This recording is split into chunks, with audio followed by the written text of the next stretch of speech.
For many of us, spirituality is just the quest to find essence or true meaning and to really just connect with a higher consciousness. Welcome to the Bring Me to Life Network. Connecting with your spirituality is very important in this life. By becoming mindful of all of that, you can realize where you are and if that is leading you to where you want to go. Listen to the little simple things, because it's those little simple things that are going to shift you vibrationally in such a way that will prepare you to become very intuitively minded and ready to step forward on the next part of your path. I hope you can feel the love that's inside you, it's inside me, that connects us.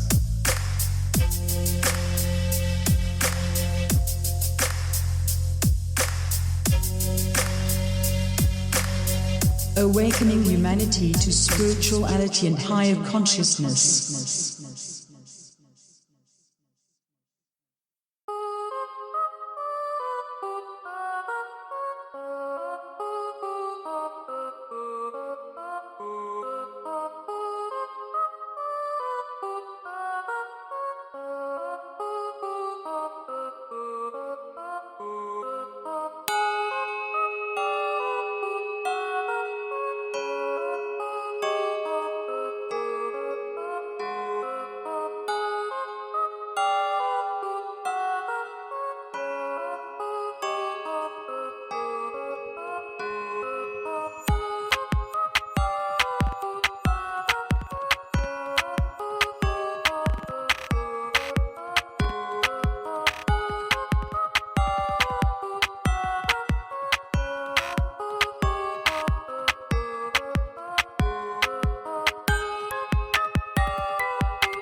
easy to complain. In fact, it's even easier to complain and at the same time dismiss ourselves from any personal responsibility, because let's face it, so many of the world's problems are actually out of our control. So we say, well, that's Wall Street's fault, or we can blame the government, or we can blame somebody else. But the real solutions, the real means of changing things that need to be changed, more often than not, start by changing who we are.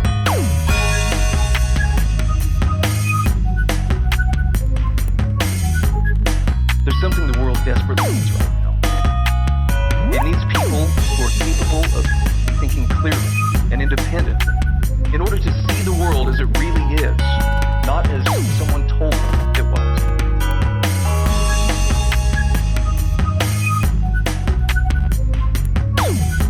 And secondly, it needs people who approach life with a sense of mission.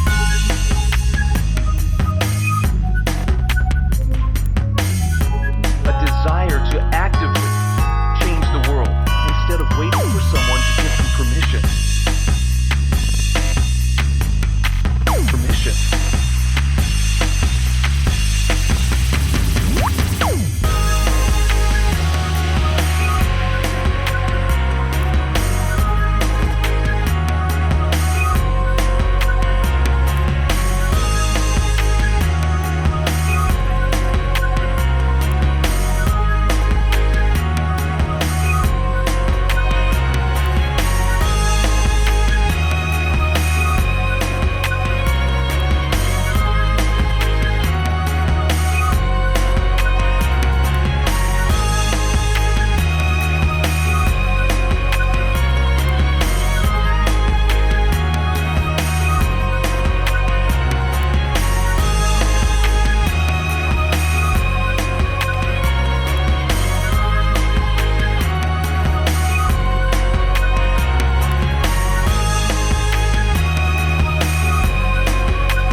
People say to me, I wonder what it'd be like to be on a spaceship. And I say to you, you don't really realize what you're doing. Because everybody is an astronaut.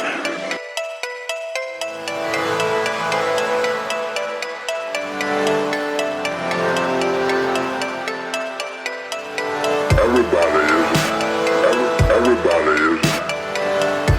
astronaut. Everybody is an astronaut. Everybody.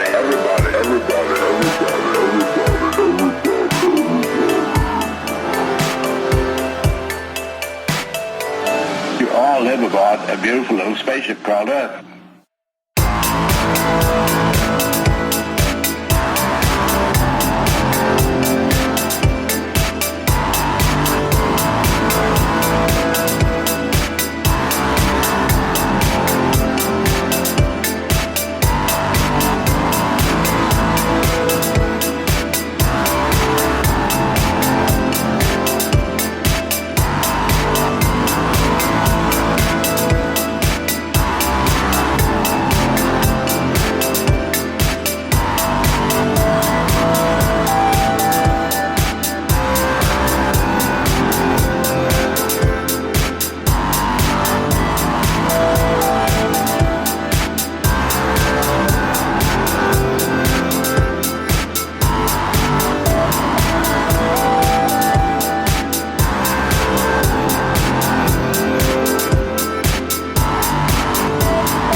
I see it's really man and his environment this time. And you can get the environment to begin to do work with you. I have to expand what I'd already learned by a great deal. I had to unlearn a great deal that I had already been taught.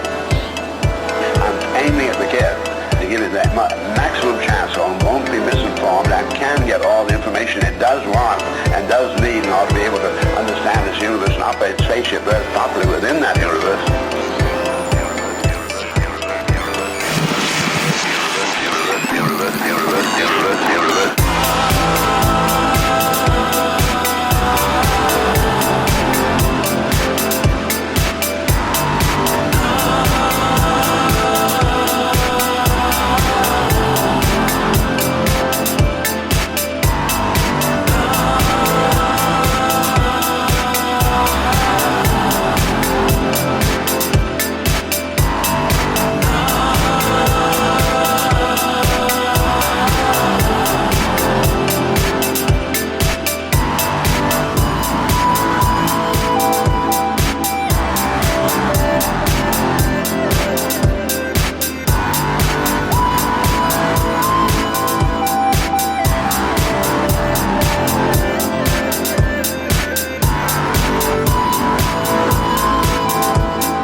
Convinced that the more with lessing could make it possible for us to do so much with so little that we could take care of everybody and there need not be any of the suffering that is around the world.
With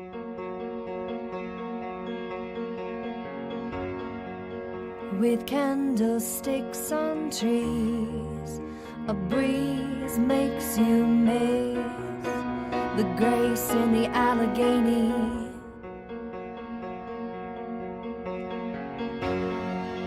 And surely as she goes, her people took repose as a living floated down to Pittsburgh. In the forest's second growth, children run with the Holy Ghost that we've forgotten. We be changed as we grow. Don't forget our fires in the woods, in our eyes. I'll remember you all when I come home. And some of you knew pain at an early age, 5th grade relentless.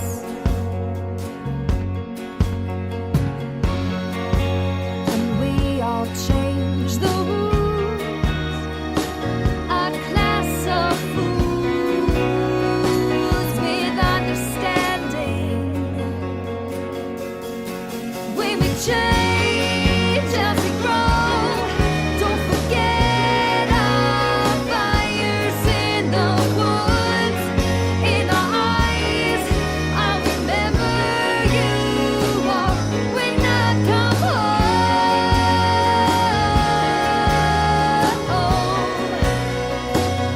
When I come home.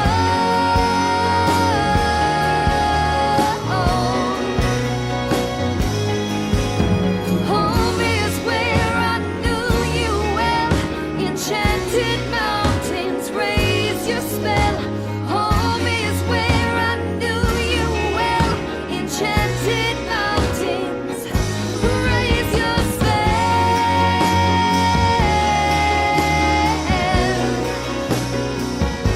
Raise your spell.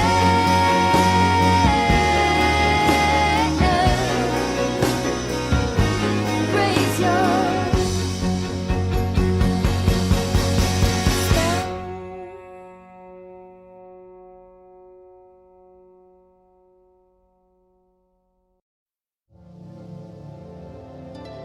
Each and every one of us has an unlimited inner wellspring of spiritual power. You have the ability to transform, create, and heal anything upon which you set your heart and mind. Join me, Sarah Hall, as we learn how to uplift all aspects of your life through spiritual empowerment. Enjoy weekly guided meditations, spiritual discussions on a multitude of topics, and a chance to call in to receive channeled messages from the angels on your spiritual journey. I'm Sarah Hall, and this is Through the Eyes of the Angels.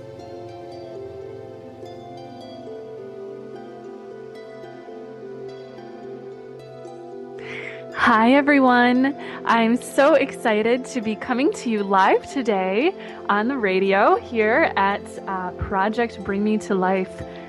Such an honor. So our topic for today is the mind-body-spirit connection. We're going to talk what this connection is and how understanding it and working with it can empower you through life changes and through manifesting your goals and dreams. The mind-body-spirit connection is such an empowering thing to explore. And today, I'm going to share messages that I've received from the angels on this connection over the past several years. I have been communicating and working with the angels for about the past 10 years or so on my own spiritual journey and as a professional healer and intuitive counselor. Throughout that time, I've repeatedly received guidance for both myself and for my clients that sometimes at first glance seems to not be related necessarily to the issue at hand. For example, someone will ask me about what they need to do to take the next steps in their career. And then in response, the angels will give them guidance such as, well, it's really time to clean up your diet.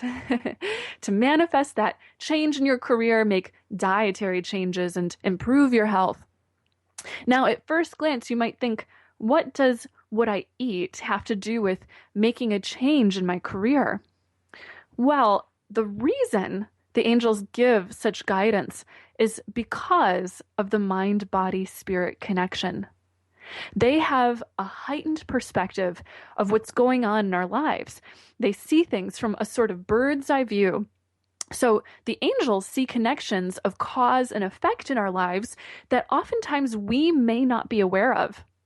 So in our example, if the angels guide you to change your diet to further your career, it's very likely because uplifting your health will positively affect what you're manifesting in your career. For example, when you take better care of your body, you'll have more energy, clarity of mind, and focus. This uplifts all areas of your life, certainly, and can help to remove blocks and stagnant energy so that your work life improves. This overall life clearing might be just what you needed to manifest changes in your career. So it's really interesting to see that connection. I've always learned to always trust the guidance that my angels give me because their guidance has always helped me.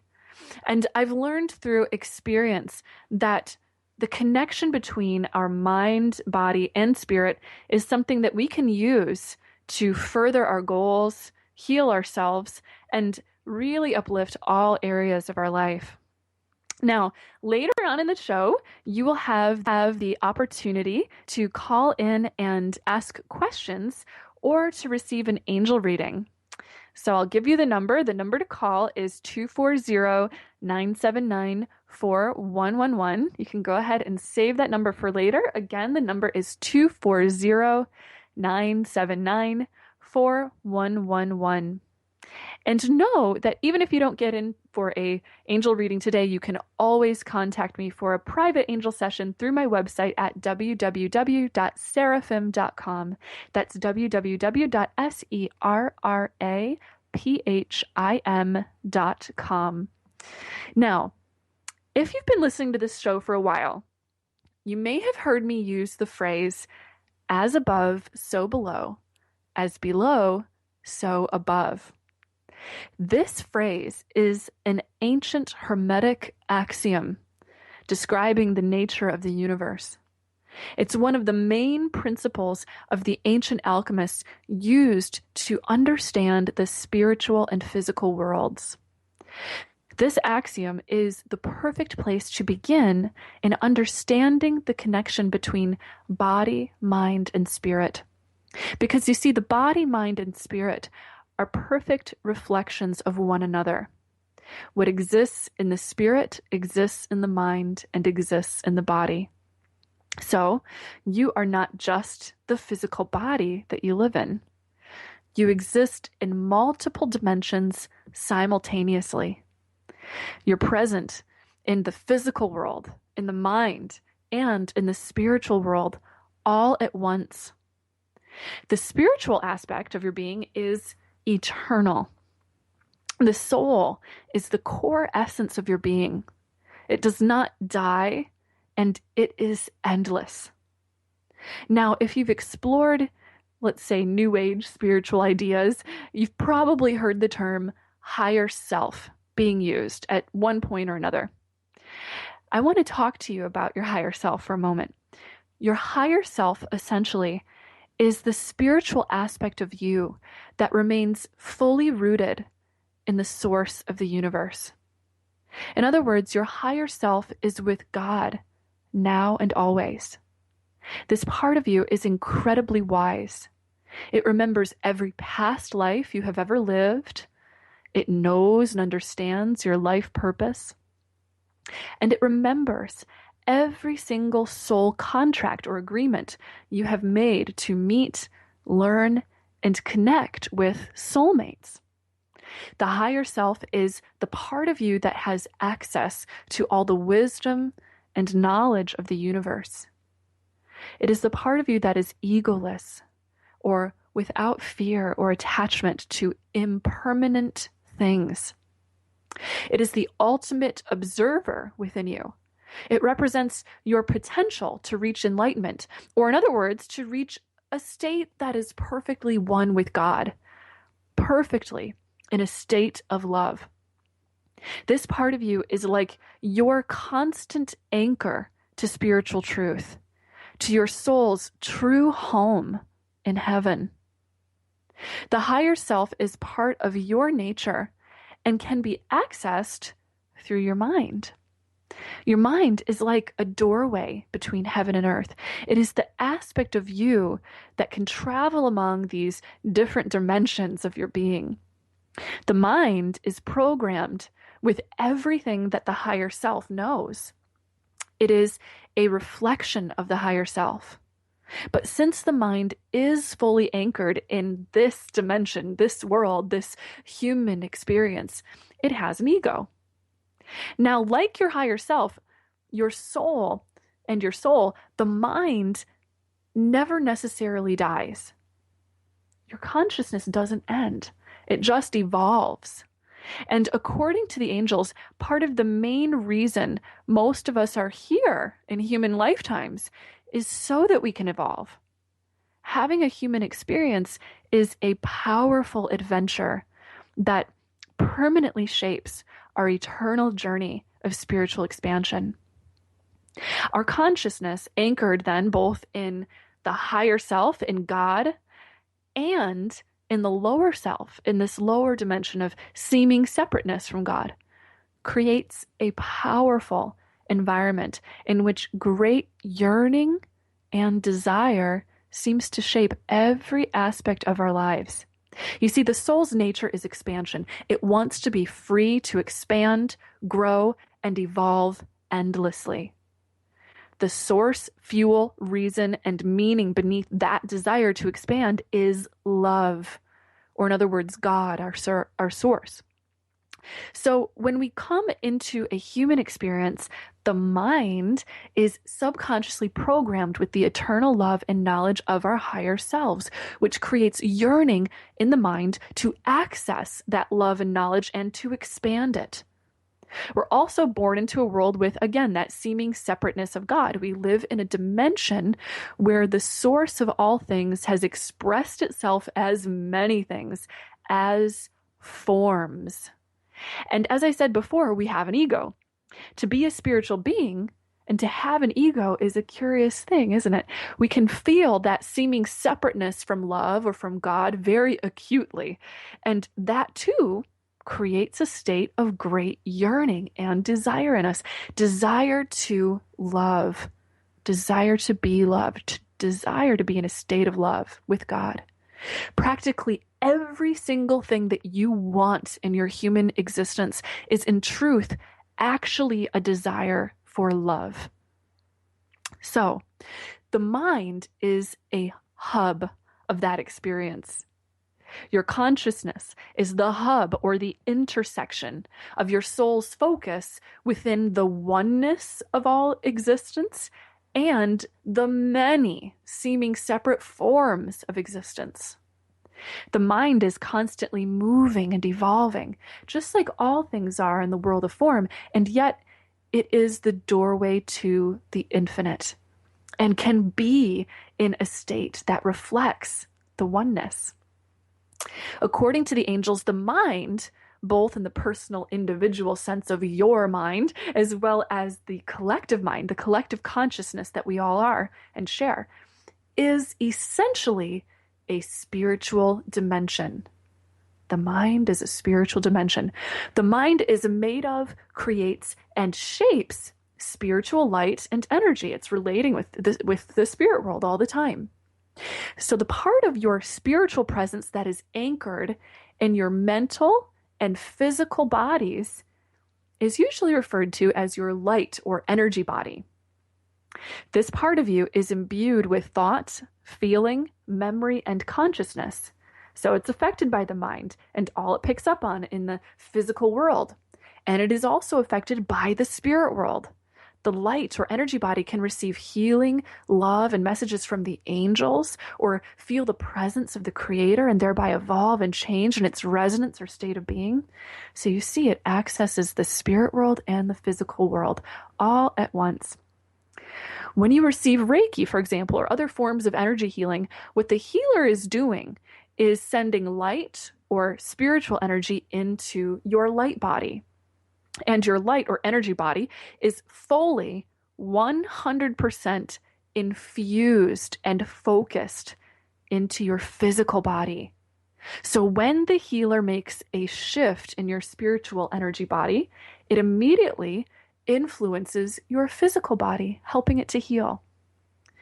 As I said before, your energy body is imbued with thought, memory, and feeling. And the energy body is, as I said, fully infused in the physical body. So it is present in every single cell of your body at all times, the spiritual body, that energy body. What that means is that you're conscious with your whole body. Your consciousness doesn't just exist up in your brain. It's everywhere in your whole body. And the experiences of the body have an immediate impact on what we're feeling and plays an incredibly strong role in determining our state of being, and meaning that our physical existence and experience really plays a role in shaping the spiritual experience that we have. Which brings me to the most important lesson or point that I'd like to make today about the mind-body-spirit connection. And that is, what you do to your body, you do to your mind, and you do to your spirit. Conversely, what you do to your mind, you do to your spirit, and you do to your body. What you do to your spirit, then, you do to your mind, and you do to your body. So when you make a change in one aspect of your being or in one area of your life, it will affect all aspects of your being and of your life. All aspects of your being touch and immediately reflect one another. Knowing this, understanding this, and working consciously with this knowledge can be incredibly powerful in making life changes. So, for example, if you wish to bring about a life change, it is wise to start making changes towards your goal at the level of each of your being's aspects. If you want to achieve a new goal, let's say, for example, in your work, do something to support that goal in your body, mind, and spirit. So at the level of your body, for example, you could begin by eating more healthfully and exercising. When you exercise, you create physical strength and discipline, and you release physical toxins. Therefore, when you exercise, you are also disciplining and strengthening the mind, your willpower, and helping yourself release emotional or mental toxins from negative thoughts or limited beliefs. I'm sure many of you who've really tried working with exercise or yoga or any other physical discipline have seen the way that it really disciplines and shapes the mind. So let's take that further. If we see that, then therefore when you exercise, you are also sending that structure, focus, strength, and choice to be in a resonance of health into the spirit as well. This helps your spiritual energy to receive guidance, inspiration, and fuel from your higher self, because your spiritual energy, since it's become more uplifted, it's in this focus state, will become a more focused and efficient space holder for your higher self, changing and uplifting the kinds of experiences you then attract in your physical world. So you're working towards that life change, reaching to manifest more success in your goals, and you've begun to feel a real difference by doing something positive for the body. You will double the strength of that effort by also doing something to affect change at the level of the mind. For example, you could choose to begin stating positive affirmations daily as you work towards your goal.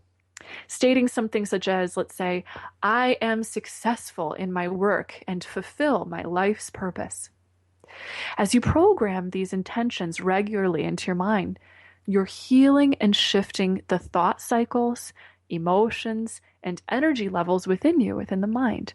Those empowering statements transform the mind, which will instantly create a response in the physical body. Have you ever had a moment where you felt just unspeakably happy and noticed that the joy you were feeling immediately uplifted your body, giving you more physical energy, relieving any physical discomfort, and even creating health, healing and health in your physical body? That is the mind-body connection at work. What you choose to think immediately creates physical, chemical changes in the body. Your brain chemistry and neural network immediately responds to the thoughts that you choose. Your muscles immediately relax or tense up in response to your thoughts and feelings. Now, if you really want to empower and fuel that life change we were discussing, you'll add not only a positive change for the physical and mental routines of your lifestyle, but also a change for your spirit, connecting with your spiritual life. For example, you could begin to also practice meditation or prayer to help uplift you towards your goals.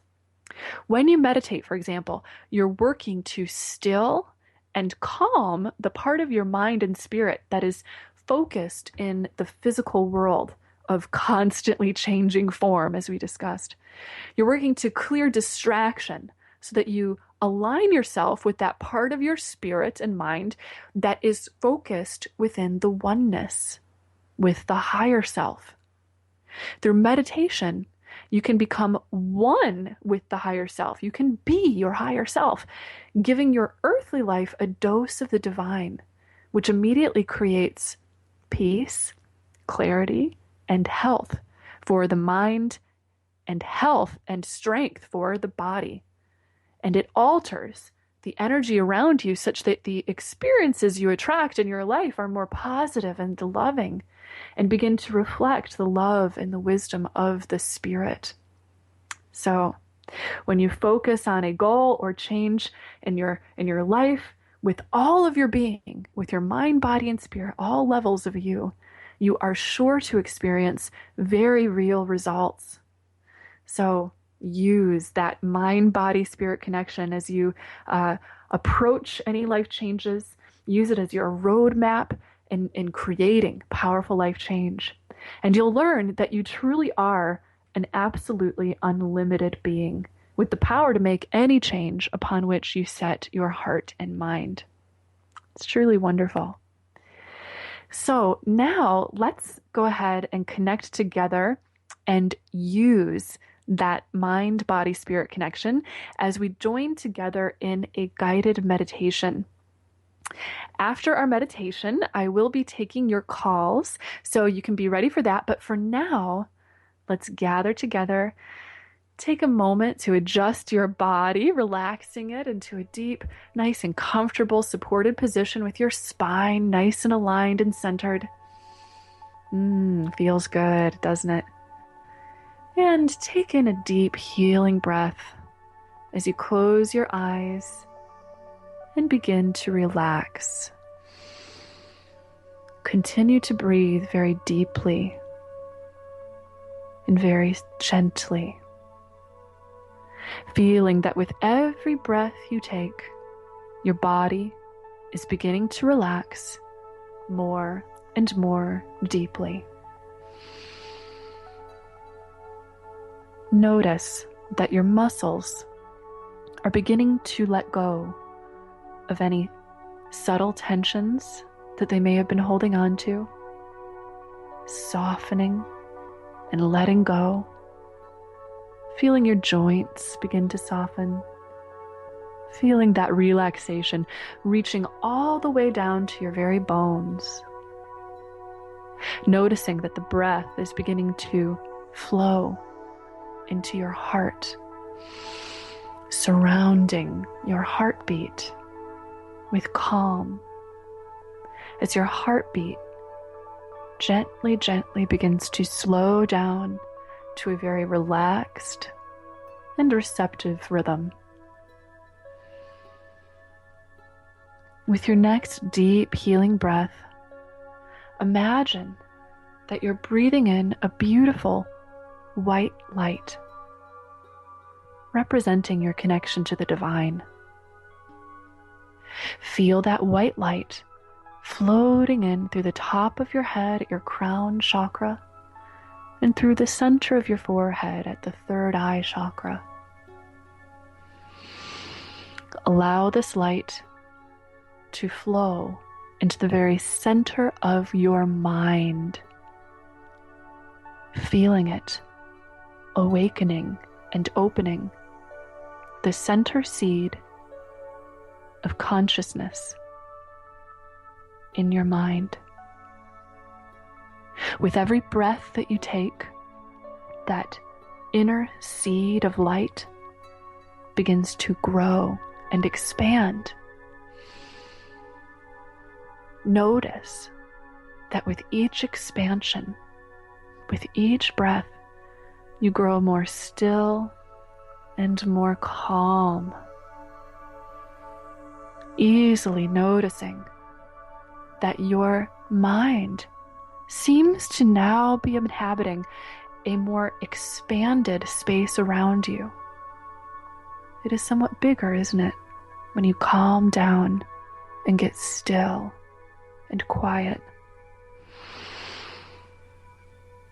Breathing very deeply, notice now that that beautiful white light is flowing from the center of your mind through each and every one of your chakras or energy centers within your spiritual energy body. Once again, notice that the light is flowing in through the third eye and through the crown chakra at the top of your head. The light is flowing down through the head region, passing through the throat chakra, flowing down into the heart chakra, clearing and healing everything as it goes. Feeling the light moving down into the solar plexus chakra, breathing it down into the sacral chakra in the hip region, and breathing the light down into the root chakra at the very bottom of the spine at the tailbone. And just take several breaths, feeling how good it is to share this network of stillness, peace, and empowerment at every level of your being. With your next deep breath, gather the light at the very bottom of your spine, and then as you exhale, feel the light just flowing all the way back up your spine, flowing upwards, upwards, upwards, until once again it's concentrated at the top of your head, at the crown chakra. Taking another nice deep breath in, gather the light at the crown chakra, and as you exhale, allow that beautiful white light to flow upwards out the top of your head and into the higher spiritual dimensions. We are now going to travel to meet your higher self. Breathing deeply, feel that white light just immersing you, surrounding you everywhere, helping you to feel so calm, so at peace, just wrapped in a sense of love and beauty and sweetness. Let that light grow and grow and grow in its brightness until it seems to open a door in front of you. Breathing deeply, move through that door and notice that sitting before you is an image of your higher self. Take a moment to get to know your higher self. Look into his or her eyes,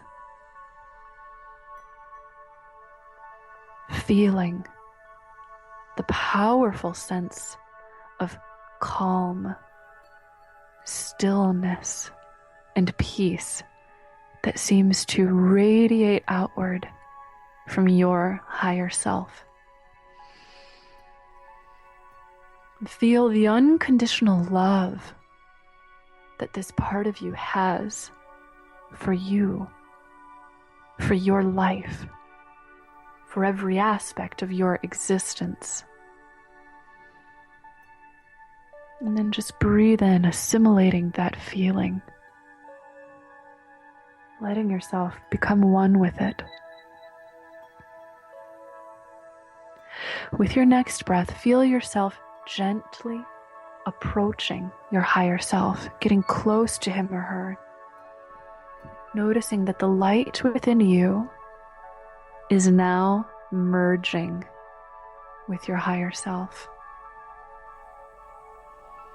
Breathe deeply, feeling that inner seed of the center of your consciousness aligning and becoming exactly one with the inner seed of consciousness that is your higher self. And as you breathe, just allowing this incredible experience to unfold, simply think the thought or hold the intention, I am my higher self. I am perfectly one with God, the source of all the universe. I am perfectly one with all the wisdom, power, and knowledge that exists. And in this space, I have access to all of that knowledge and power. Feel how beautiful it is to be so powerfully connected with the oneness. And breathe. With your next deep healing breath, we're just going to now take this opportunity to set an intention or to make a prayer for your life. Go ahead and take just a moment to think of a healing intention, a wish, or a prayer that you have, and just focus upon it from the mind of your higher self. And breathe.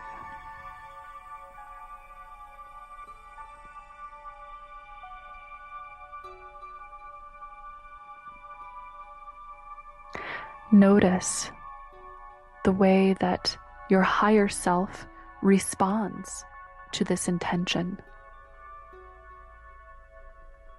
Notice any messages of insight or guidance or strength that you might be receiving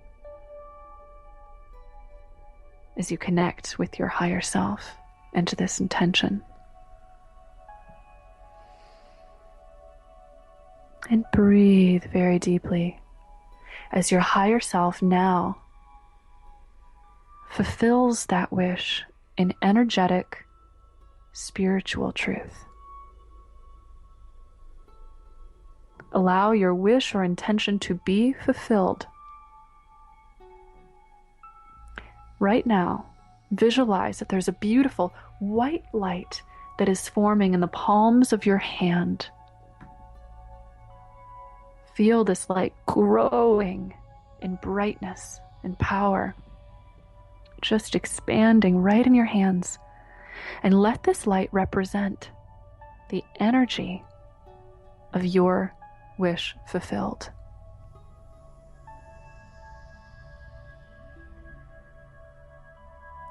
Your higher self is now guiding you to take that light, take that energy, and to just imagine that you are pouring it now into your life. Feel yourself carrying it within you. Place your hands energetically over your heart, feeling that beautiful energy of your wish fulfilled resonating and becoming one with your entire being. And now, with your next breath, imagine that you are once again traveling, sinking downwards through the light, back into your physical body. Breathe deeply, feeling yourself flowing downwards, passing through your crown chakra at the top of your head, feeling your energy sliding in through the third eye chakra at the center of your forehead. And breathe the energy of your intention fulfilled into every cell in your body. Feeling it moving through every single chakra of your energy body as the light flows from your head region down through the throat chakra, where you'll have the ability to communicate the truth of this intention. Feel it manifesting and moving into the heart chakra, where you will feel a connection to your intention fulfilled. You'll feel the love and attachment to it. Feel then as this beautiful light moves down into the solar plexus chakra, where the light connects with your sense of confidence in this, of being empowered with ideas to take action out in the world with this idea. Allow the light to flow all the way down into the sacral chakra, feeling this center of creativity, infusing its energy with this intention. Feeling it becoming physical desires, physical action steps, relationships, etc. with the physical world. And then finally, breathe that intention all the way down into the root chakra at the tailbone, noticing that the energy and the light is now manifesting into physical form. You can feel it becoming a physical experience just around the corner. Breathe deeply and confidently, trusting in this mind-body-spirit connection, and knowing that as you continue to give birth to your intention or your inspiration, you can use the mind, body, and spirit approach to manifesting to quickly and successfully bring this intention into fruition in whatever way you need to. Good. Let's now take in another deep, clearing breath together and ground our energy back into our bodies and into the earth.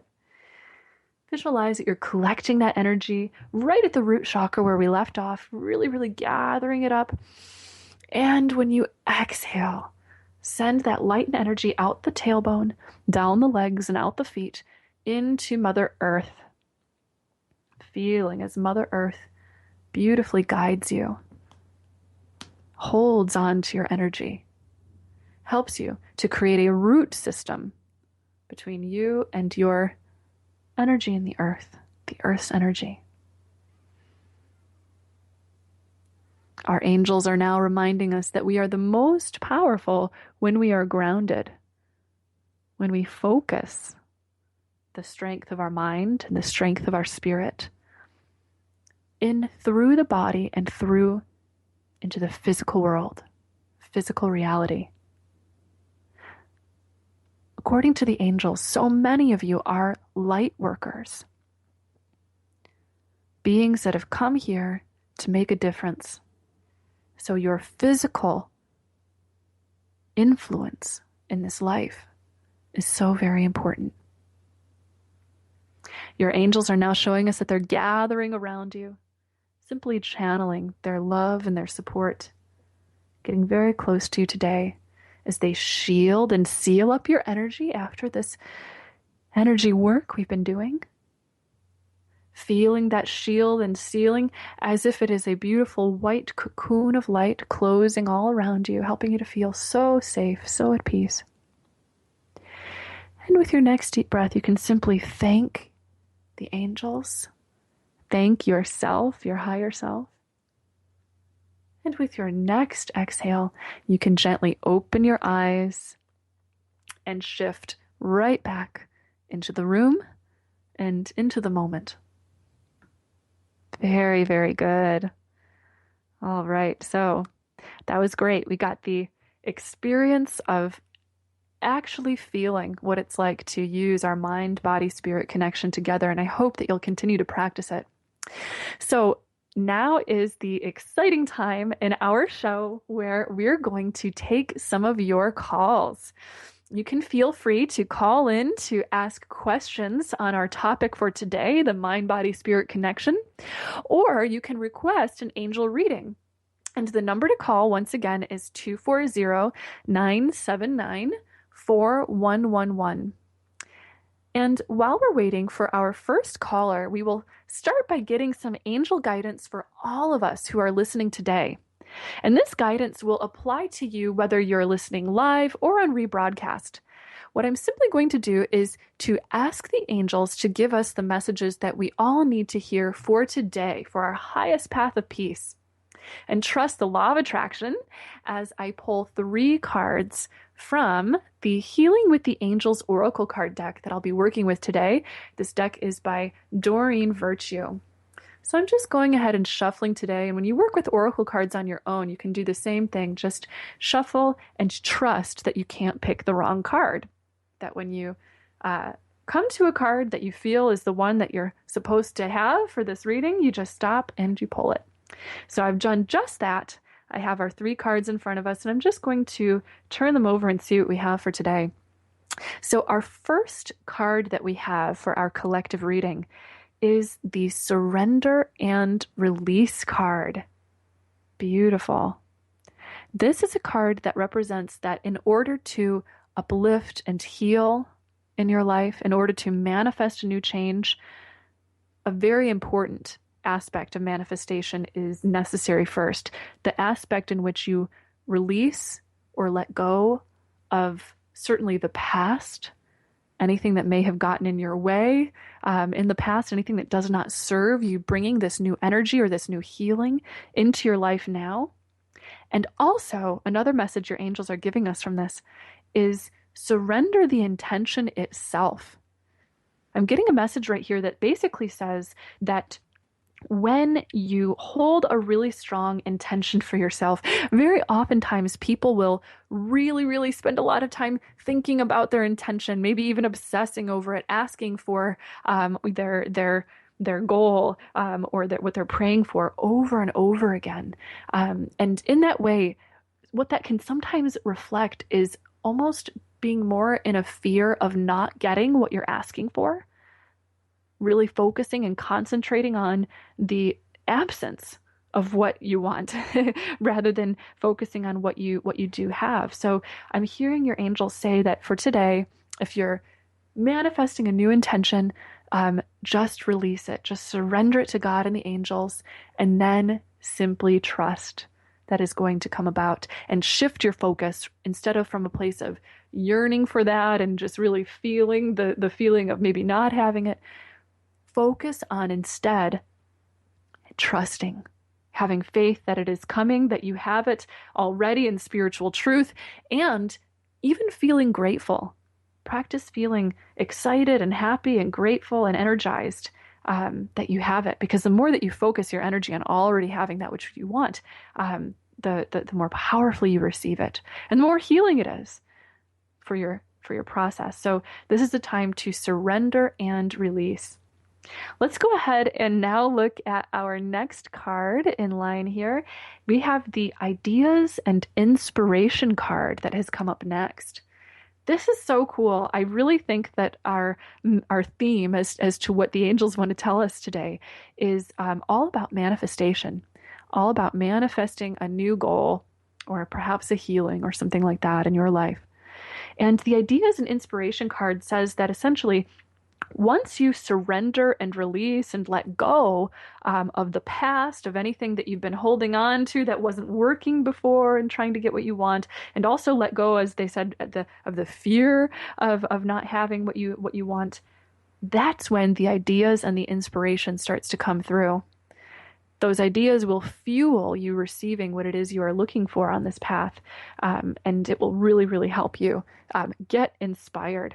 Something that I'm hearing the angels say for this as well is that when you are praying for support, asking for a life change, oftentimes the angels or God or any other higher power that you're connecting with will answer you, will give you an answer to that prayer and help you by giving you an idea and then guiding you to take action on that idea.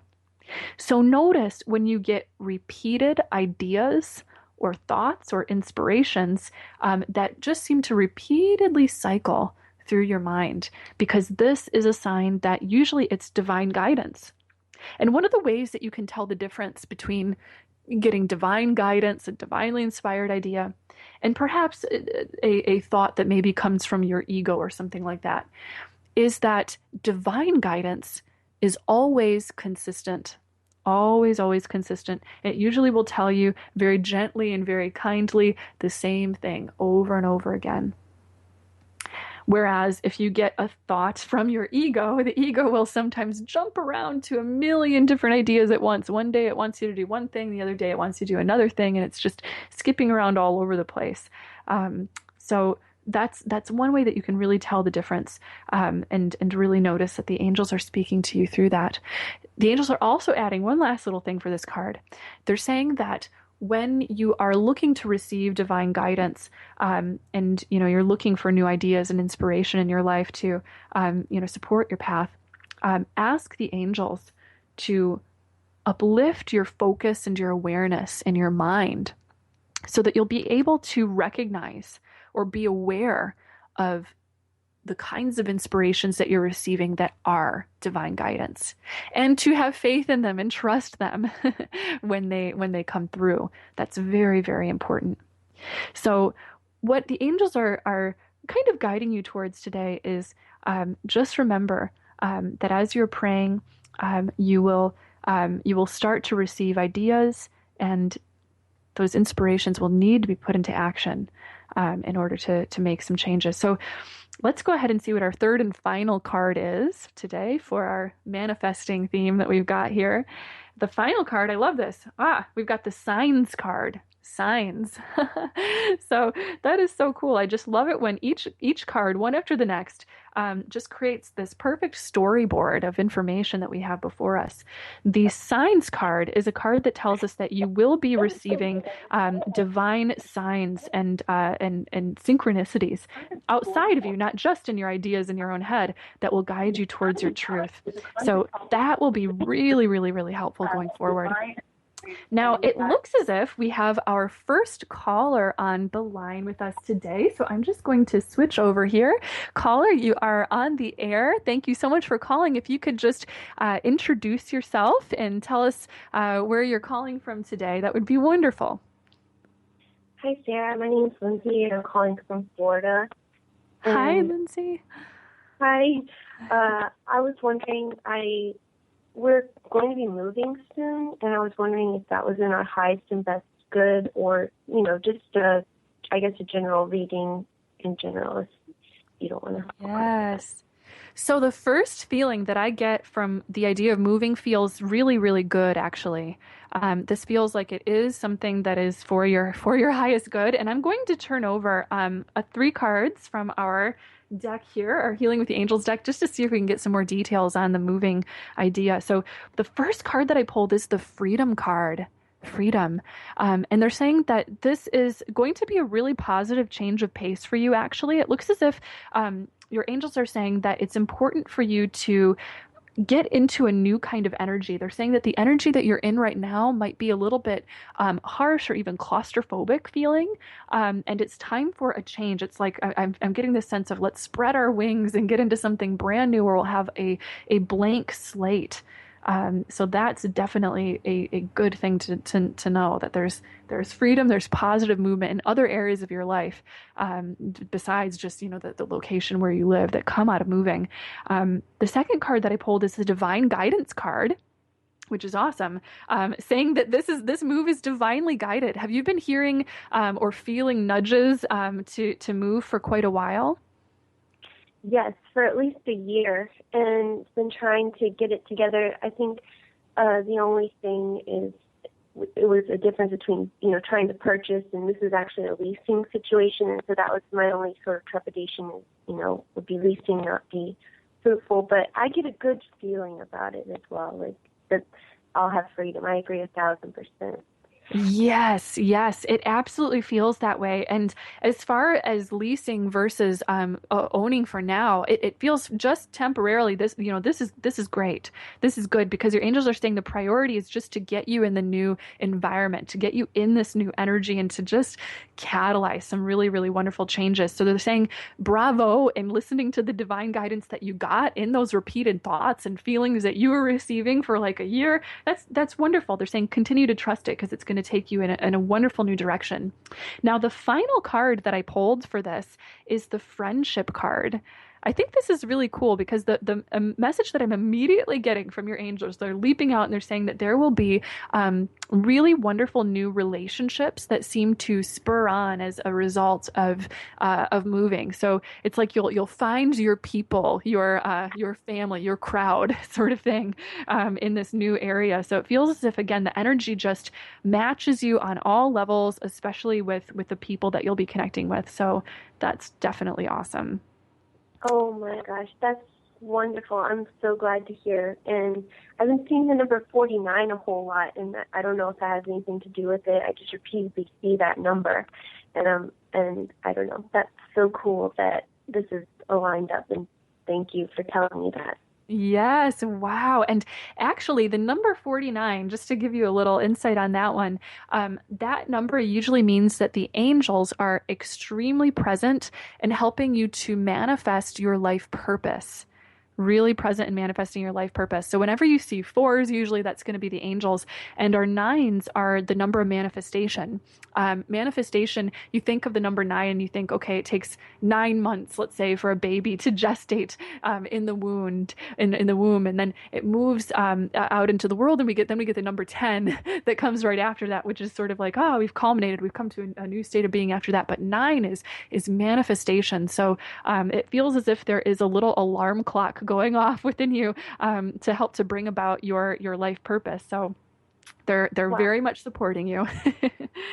Thank you so much. Thank you so much. Yes, you are so welcome. Well, thank you so much for calling in today. It was a pleasure to talk with you.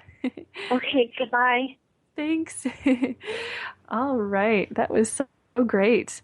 All right. So it looks like we'll have time for another caller if anybody wants to call in. But while we're waiting to see if anybody else will call in for us today, I did also want to mention that tomorrow is the full moon.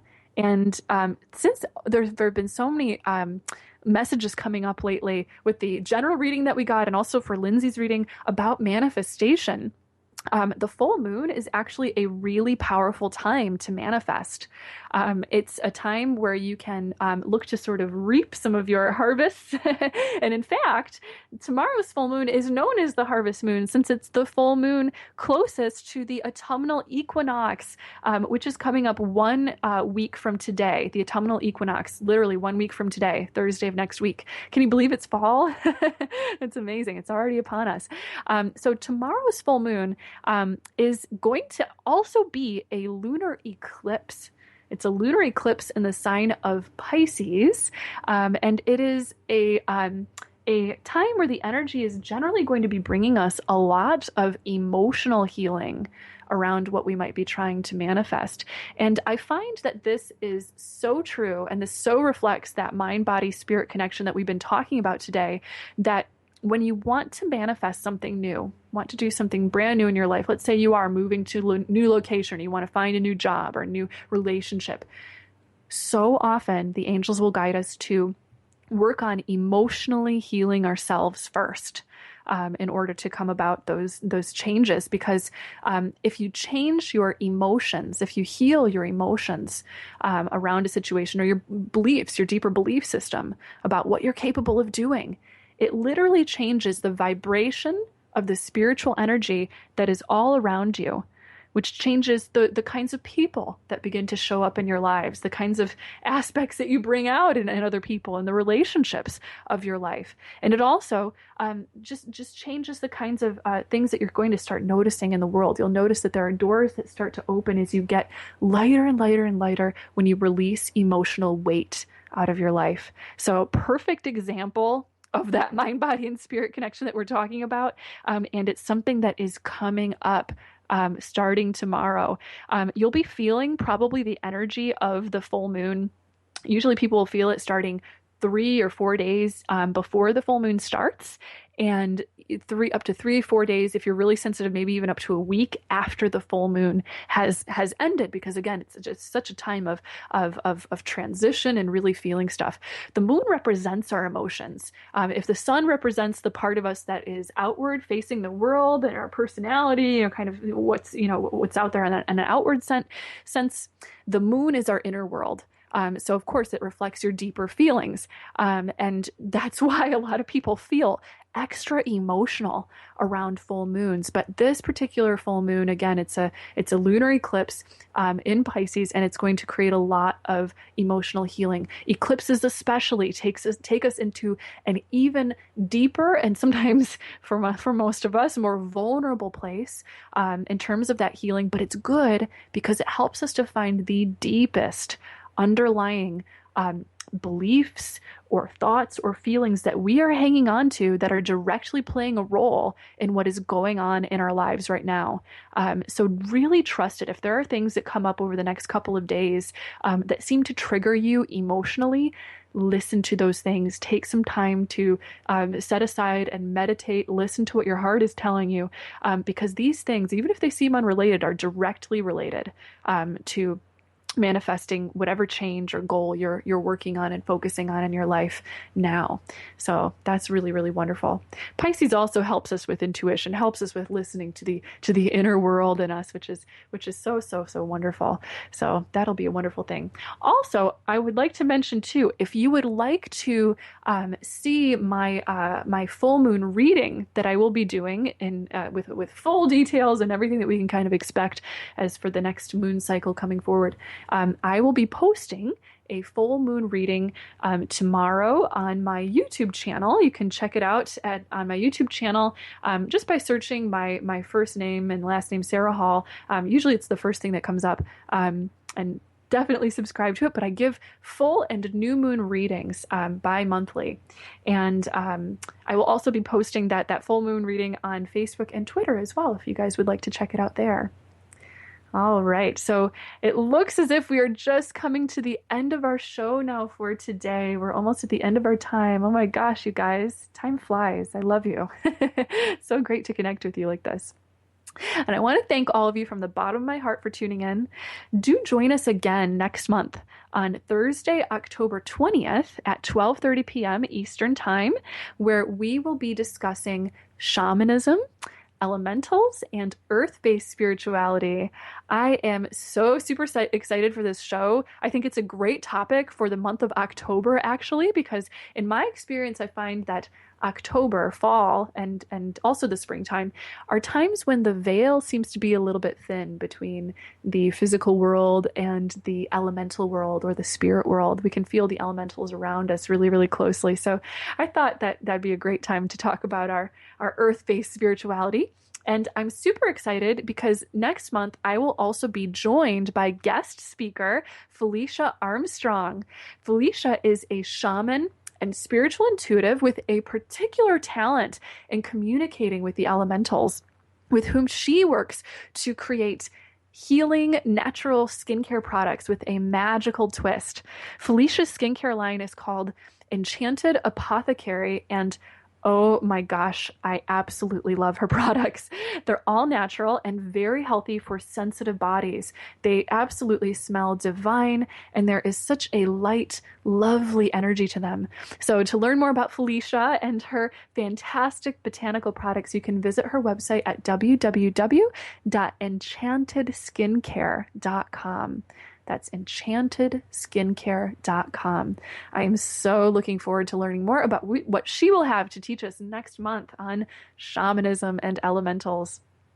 Also, if you didn't get a chance to get through for your angel reading today, but you would like one, remember that you can always get in touch with me for a private session via my website at www.seraphim.com.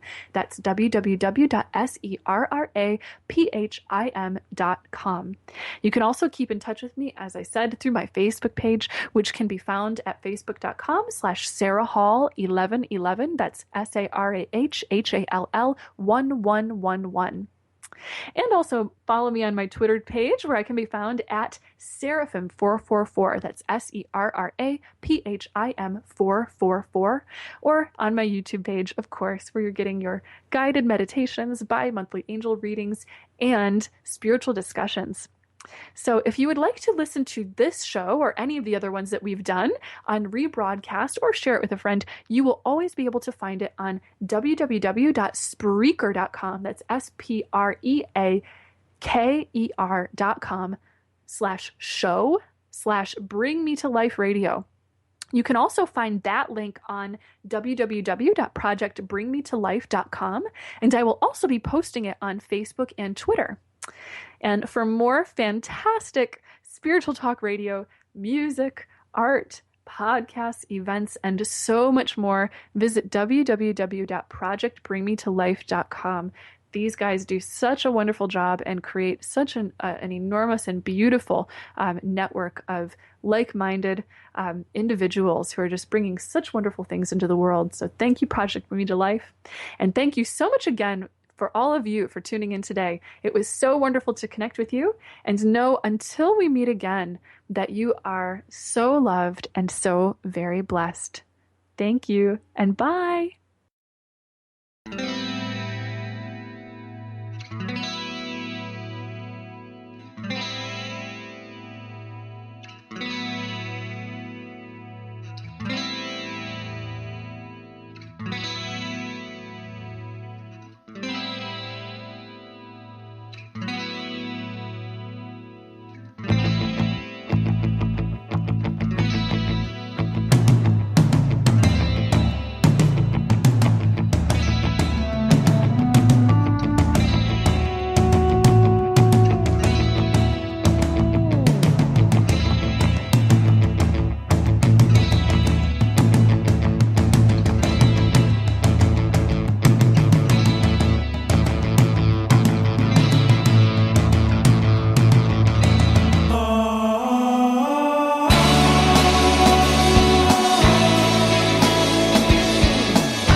the midnight.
My kin's been torn by wind and rain. My friends blown with the snow. Green, red, and orange.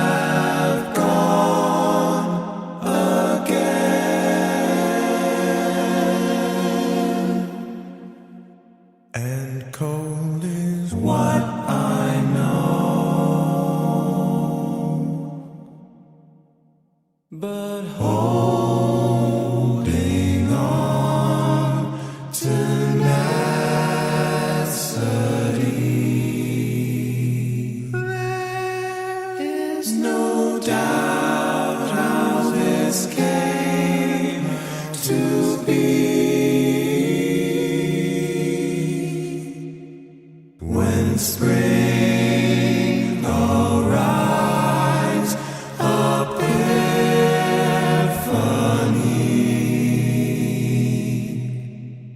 I'm still the last leaf on the tree.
human heart, buried in a memory from the start.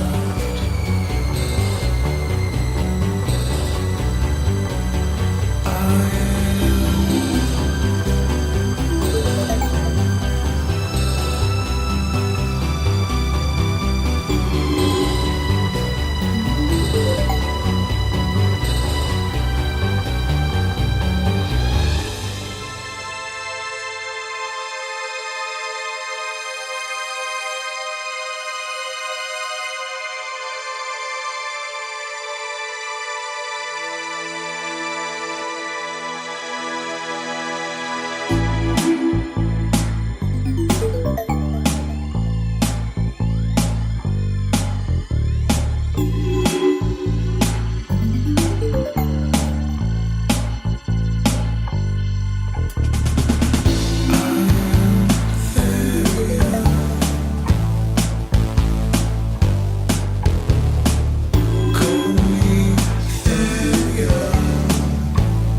vibrational energy, thoughts, words, ideas, and music affect the molecular structure of water. Please remember that water comprises over 70% of the mature human body and covers the same amount on our planet. Water is the very source of all life. This photo shows the beautifully formed geometric design. What I believe is that water can differentiate between a harmonious vibration and a non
You've been looking at the bottom of your glass.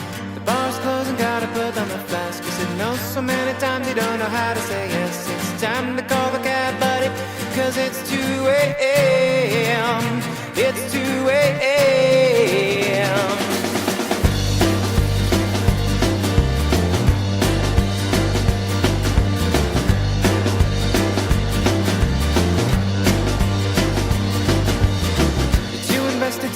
admit that you're wrong. The corporate lobbyist are writing a song. The storm is coming, but you're singing along. It's the end of the final hour, and it's 2 a.m. It's 2 a.m.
But you're everyone's right. Drinking and driving, global suicide. You keep on pretending that the earth's not alive. You're drunk, go home, buddy, 'cause it's 2 a.m. It's 2 a.m.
Long time colorblind.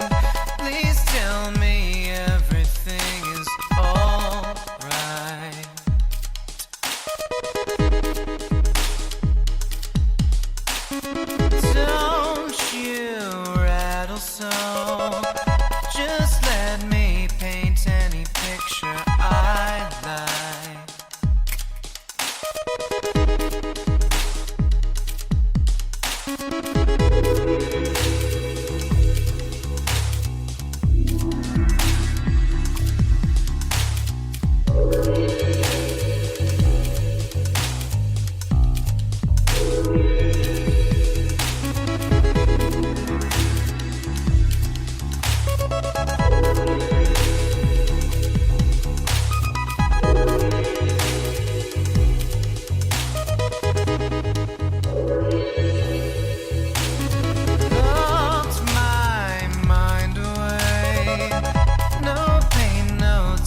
imaginations, living off of love, sharing our jokes, spreading our love, our lights, guitars and mics, drums and a lot of poems, blessings to the soul of the mighty musical, to the masters of the sweet tones, yeah, with all the heart, mind and bones, we aim to be an instrument of your love, an instrument of your love, yeah. A sunset soundscape, a day glow space painter, an instrument of your love, an instrument of your love. So bless our hearts and minds through space and time, always align one with the divine. So bless the tone, rhythm and rhymes. The quest is on for lightning lines with beautiful tones and songs that shine with fire in the heart, peace in the mind. Yeah, gonna shine this little light in mine. That's the least we could do for creative design. Yeah, to give thanks for the beauty in life,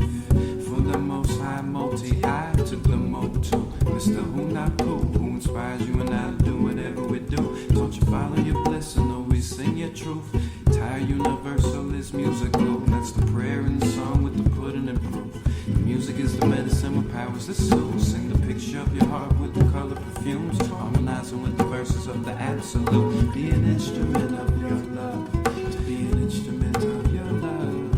Yeah, a vibration massaging station, a melodious inspiration, an instrument of your love, an instrument of your love.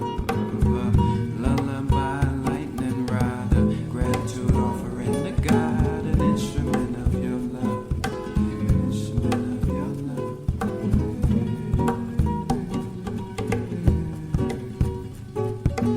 We chose it, may we walk in harmony, right now and always, in 13,000 rays of the sun, daily inspiration. Music is the mission. Yes, so many souls are gifted and equipped with strings, notes, keys, and octaves to shift the vibrations in every situation. So many thanks and blessings from the heart of the earth to the cities of lightning, to be an instrument of your love, an instrument of your love, yeah. An instrument of your love, yeah, yeah. We chose it, yeah. We chose it.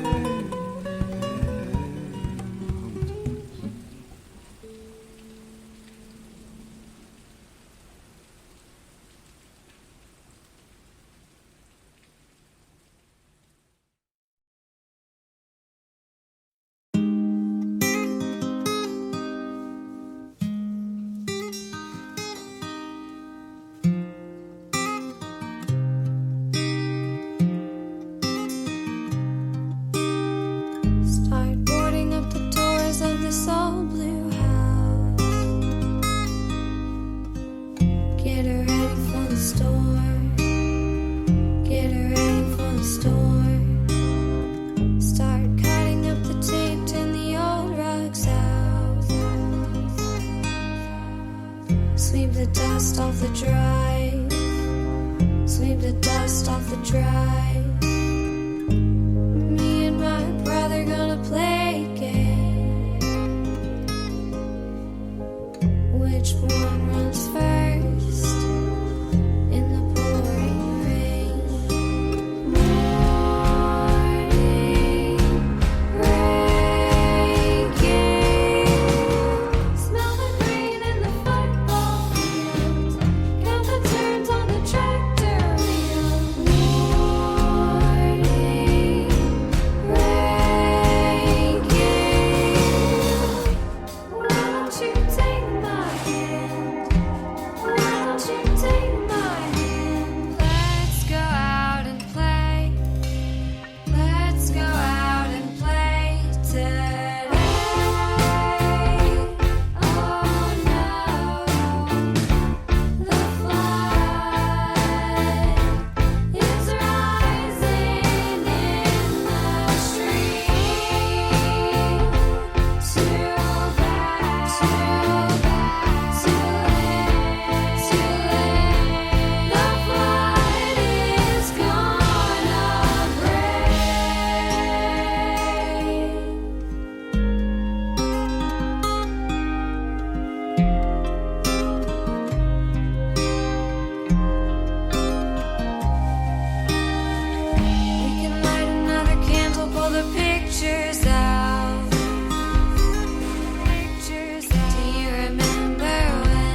This is Lainey Sullivan of Lobo Merino, and you're listening to Bring Me to Life Radio.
Greetings, dear friends. We are here. It is our intention to assist you in creating a new vision, a vision that inspires you to live and love on planet Earth. Like a priceless jewel buried in dark layers of soil and stone, Earth radiates her brilliant beauty into the caverns of space and time. We ask you, as seekers of the great stories, to proclaim an allegiance to Earth. Pledge the transformation of yourselves, which is the journey through light and dark, and honor Earth's momentous role in setting you free. Your task at this point in time is to activate the living library of Earth, to restore Earth and the human version of life.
Certain forces active upon the earth aim to artificially suppress the natural evolution of human consciousness.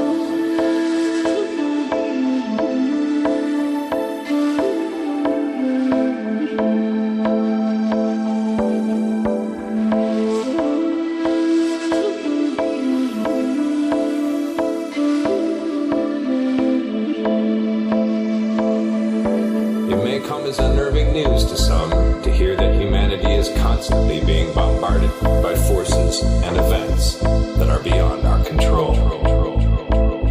It is these forces that aim to target the very spaces in which humanity has a modicum of free choice and free will. Think about where you're sitting right now.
When you free yourself from the chains of those emotions that we memorize, when we actually break through, when we remove that mind out of the body, when we break the emotion that's trapped in physical flesh and the body's liberated, that's true self-love. That's true joy. It's the liberation of energy. So the anger that once was in there, the hatred that was once in there, the prejudice that was once in there is transformed, it's transmuted into joy. And it's the same energy, but it just has a different spin. And so no one can do that for you. You know, that isn't something where someone, waves a wand and then it happens. You have to actually be willing to be uncomfortable as you break that addiction and be okay with it. And then the moment the body's liberated and you feel that expansion, that's the natural state of being.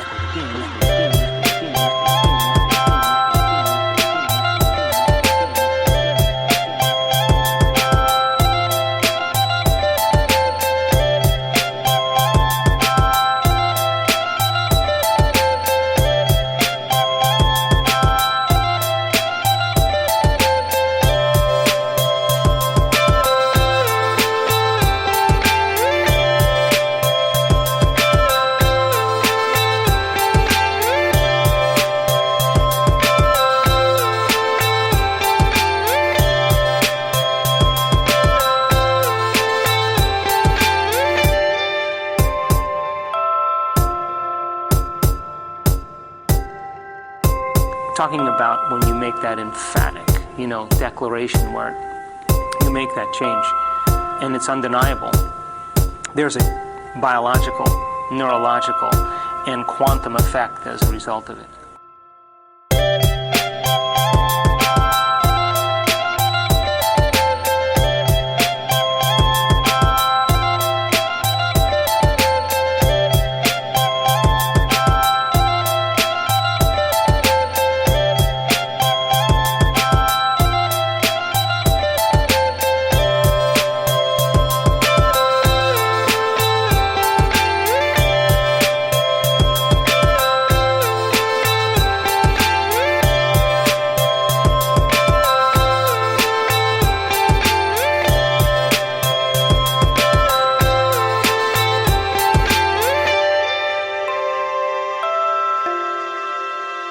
Well, I think I flirt primarily with the idea of how subjective mind has an effect on the objective world. Newtonian physics is about cause and effect. It's about something outside of you fundamentally changing something inside of you. We are an expression or a reflection of the environment. So as long as the environment is influencing how we're thinking and feeling, we can only be as great as the environment. And if we're thinking and feeling equal to the environment, we could only create more of the same environment. The idea that we can change something inside of us, in our consciousness, in our thoughts, and in our feelings.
It's that rain song, raining down, blessing the ground. Thank you, Grandpa, for water and stars, singing it loud. Feeling so proud to have you inside this body's molecules. Medicine for all the plants and animals. It's that goodness, deliciousness, gift of the best. Caress on the flesh, so pure and so fresh, like taking a breath of vital oxygen and hydrogen in combination. A prayer for hydration in every generation. Water is life, life is a flood. The wet in our blood, warm in the womb. Liquid lullaby love comes from above. Stores in the mud, rivers, streams, and oceans. 90% of every yarn I wanna be in. Drinking and drowning, dousing in downpours. Irrigating and housing the plants and biggest mammals. Pray for the whales and the wells and the well health of Mother Earth's true wealth. So water yourself, cause water is self. Water pure and free. Water so pure and free. Water pure and free. Giving us everything we need. Hey, hey, you know what I hear now, hey, Yahweh. Hey, you know what I hear now, hey, Yahweh. Hey, you know what I hear now, hey, Yahweh. Hey, you know what I hear now, hey, yeah. It's that rain song, raining down, blessing the ground. Thank you, Grandpa, for water and stars, singing it loud. Feeling so proud to have you inside this body's molecules. Medicine for all the plants and animals. It's that freshness, lubricating wetness, liquid and iridescent. The planet's pure medicine, vegetation, flotation, a powerful agent. H2O equation, building creation and holding vibration. Amazing native bodies cannot live without it. Malleable magic, memory magnet, massive and passive. So pray about it. Ask for remedies and energy. Water be pure and free for eternity. Learning to be more like a stream, fire to steam, creating the stream, fluidity. I like you know it's so holy. Hydropower harmonic. Lift up your cup before you drink it up, and giving thanks for this liquid lullaby love. Yeah.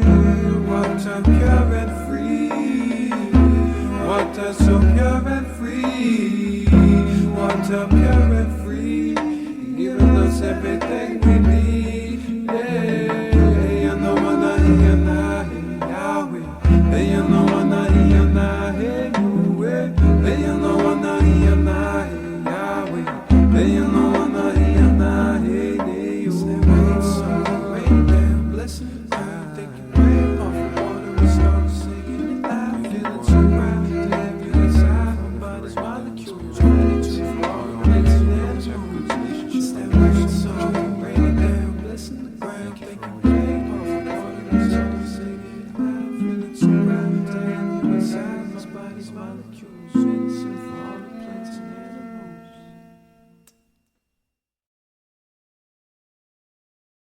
And one of our great pleasure, our great delight is to have Deepak coming to speak to us. Deepak is my dear friend and also my teacher. Two things together, that's a wonderful combination.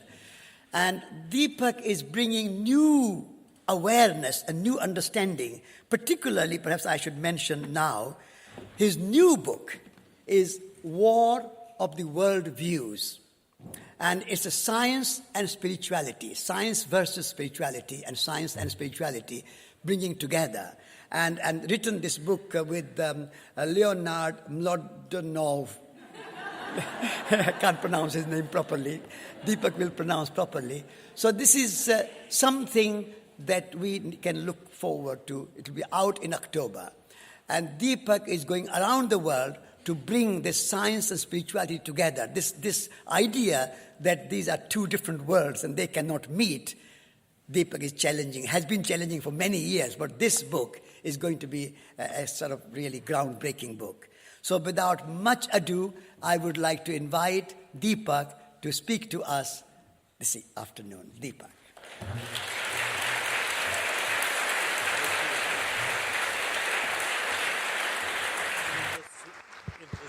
Because our last session, this was not working. Can you hear me up there clearly? Okay. And how many people were here for the last session? So, you were here for the last session? How many people again? And how many people just came for this session? Okay. Well, the last session was about Tagore, in his relevance of Tagore and his interactions with Einstein, and why Einstein was wrong, even in his science, as far as non-locality was concerned, and Tagore was right, intuitively. And that's, I think, you'll hear more about it as we explore this level that scientists are discovering, called non-locality. But Satish asked me for this session to focus on healing. And so that's what I'm going to do in the next 45 minutes or so, explain why healing is real, why there's a scientific biological basis for it, and why we can actually begin to replicate healing once we understand the mechanism. It doesn't mean that we're never going to get sick or never going to die, because you can die and still be healed, which is, of course, what I was reading about earlier when I was reading the poems on death by Tagore. So here we go.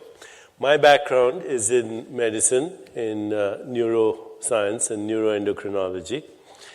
And I went to the United States after I finished from All India Institute of Medical Sciences. I finished my basic medical degree. And there were two things that happened in my life. Well, there were many things that happened in my life, but two things that are very relevant to what we're going to talk about just now. The first is that any physician will tell you, anybody who's in the field of medicine will tell you, that biological organisms, particularly human beings, do not respond in predictable manner to treatment. So it's something that we assume. Medicine is scientific. Medicine is based on reductionist science. Medicine, the brain and the body operate according to the laws of classical mechanics or classical physics. We assume that, but it's not true. Okay. You can have two patients who have exactly the same illness. They get the same treatment. They see the same physician, and they can have completely different outcomes. One person can die, the other person can recover. So that's a common thing. Physicians know about it. They don't talk about it. It's the unexplained phenomenon. It's the X factor. It's the white elephant in the room we don't want to acknowledge, because once we acknowledge, then we have to say what's happening, and then sooner or later we have to get into consciousness. So that's the first thing. The second thing is my own field, neuroscience, neuroendocrinology. This is in the earlier days when radioimmunoassay as a technique had just been developed.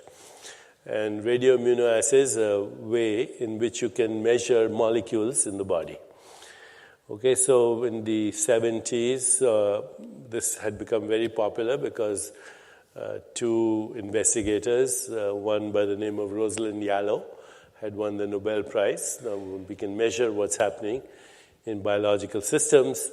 And we were measuring what are now well-known chemicals like serotonin, dopamine, oxytocin, opiates. Everybody's heard of these, I presume. And what one of my colleagues at that time, a woman by the name of Candice Pert, who later on, she was a fellow, research fellow, we were all kind of hanging out together. She later went and became the chief of neurochemistry at the National Institutes of Health, and she coined an expression which became relatively popular amongst us, molecules of emotion. So what her basic thesis was that emotional experiences generate molecules, and these molecules are neuropeptides because they're found in the brain, and peptides because they're protein molecules. And that when you feel different emotions, you have different body chemistry. Now that was very interesting to those of us who were interested in consciousness. And so we started looking everywhere in the body for receptors to these molecules. So, the first place obvious to look for was immune cells. Immune cells which go by different names, T cells, B cells, macrophages, etc. If you look at the receptor sites of these little cells, they have receptors to the molecules of emotion. So right now, somebody inside you is having a conversation with themselves. And this is a very interesting conversation because it has emotional overtones, whether you agree with me, disagree with me, whether I fit into your ideology about what is right, wrong, etc. The conversation never shuts up. It is happening right now. It's happening even in your sleep, in your dreams. In a moment, we're going to try and figure out who's this person who never shuts up. But the fact is that the cells of your immune system are responding to this conversation. They're eavesdropping. They're listening to this conversation. What's even more interesting is that the immune cells are not only listening to this conversation, but they are participating in this conversation because they make the same peptides that your brain makes when you're feeling or thinking. If you ask a good neurobiologist today, what's the difference between the immune system and the nervous system, they'll say there really isn't any. The immune system is a circulating nervous system. It has memory. So when your immune cells look at an antigen or an invader, pneumococcus or whatever, they remember, what was my last experience with this fellow. Should I leave him alone? Should I go after him? I have no experience with him, but my grandfather did. So, the memory is passed on, how to make the precise antibody. Not only our immune cells have memory, but they make decisions. So they're conscious cells. Okay, they have consciousness. If that's by consciousness, we mean memory and choices, sanskara and vasana, or whatever word we want to use. So the immune system is a thinking system. So are you using samskara as consciousness? No, as an expression of consciousness. Consciousness is a field of potential. Okay. So, your immune cells are thinking. They just don't think in English with an Indian accent. Now, this happens everywhere you look in the body. We started to look. It was very exciting, so we start looking everywhere because you can measure, and scientists love to measure, so we measured. Okay. Today, if you say, I have a gut feeling about such and such, you're not speaking metaphorically at all. You're speaking literally. Your gut makes the same chemicals that your brain makes when you have emotions or thought. In fact, I would say you can trust your gut feelings a little more because your gut cells haven't yet learned how to doubt their own thinking. Today, we know that 80% of our heart cells, for example, are what some cardiologists or cardiac physiologists call neurocardiocytes. They're like brain cells, neurons, and they're cardiocytes. They pump blood, but they make the molecules of emotion. Now, I'll cut this story very short because it's a 35-year-old story in development, but your mind is not in your brain, okay? It's everywhere. It's in all the cells of your body, and all the cells of your body are relating to all the cells in two ways. One is local communication, through energy and information, local communication. So when I communicate with you on your cell phone, for example, that's a local communication. Or I call you on the phone or through the internet, that's local. It involves energy and information. And there's another kind of communication that occurs. It's called non-local, which I spoke about a little bit earlier, which is almost instantaneous. It's not communication, but it's correlation. Every cell correlates with every other cell instantly. Your body has 100 trillion cells, which is more than all the stars in the Milky Way galaxy. Every cell is doing 100,000 activities per second, and every cell tracks and synchronizes with every other cell instantly without sending messages, no signals. Okay? It's what is called non-local correlation, and this is a new field. It's called quantum biology. That biological organisms don't function linearly, they function in an integrated manner. My body is an integrated whole. My brain is an integrated whole, and it's participating with what we call the environment, which is a terrible word. It's the biosphere of which we are in activity. We use these words, body, environment, and we think that's different, but it's actually one system. Okay, it's an integrated system. Those trees are your lungs. The earth is recycling as your body. The rivers and waters are recycling as your circulation. This air is your breath. So why do we call the environment? Okay. We have a personal body, we have an extended body, and they're both equally ours because you can't live with one or the other. Okay, they're equally crucial to our sense of I exist.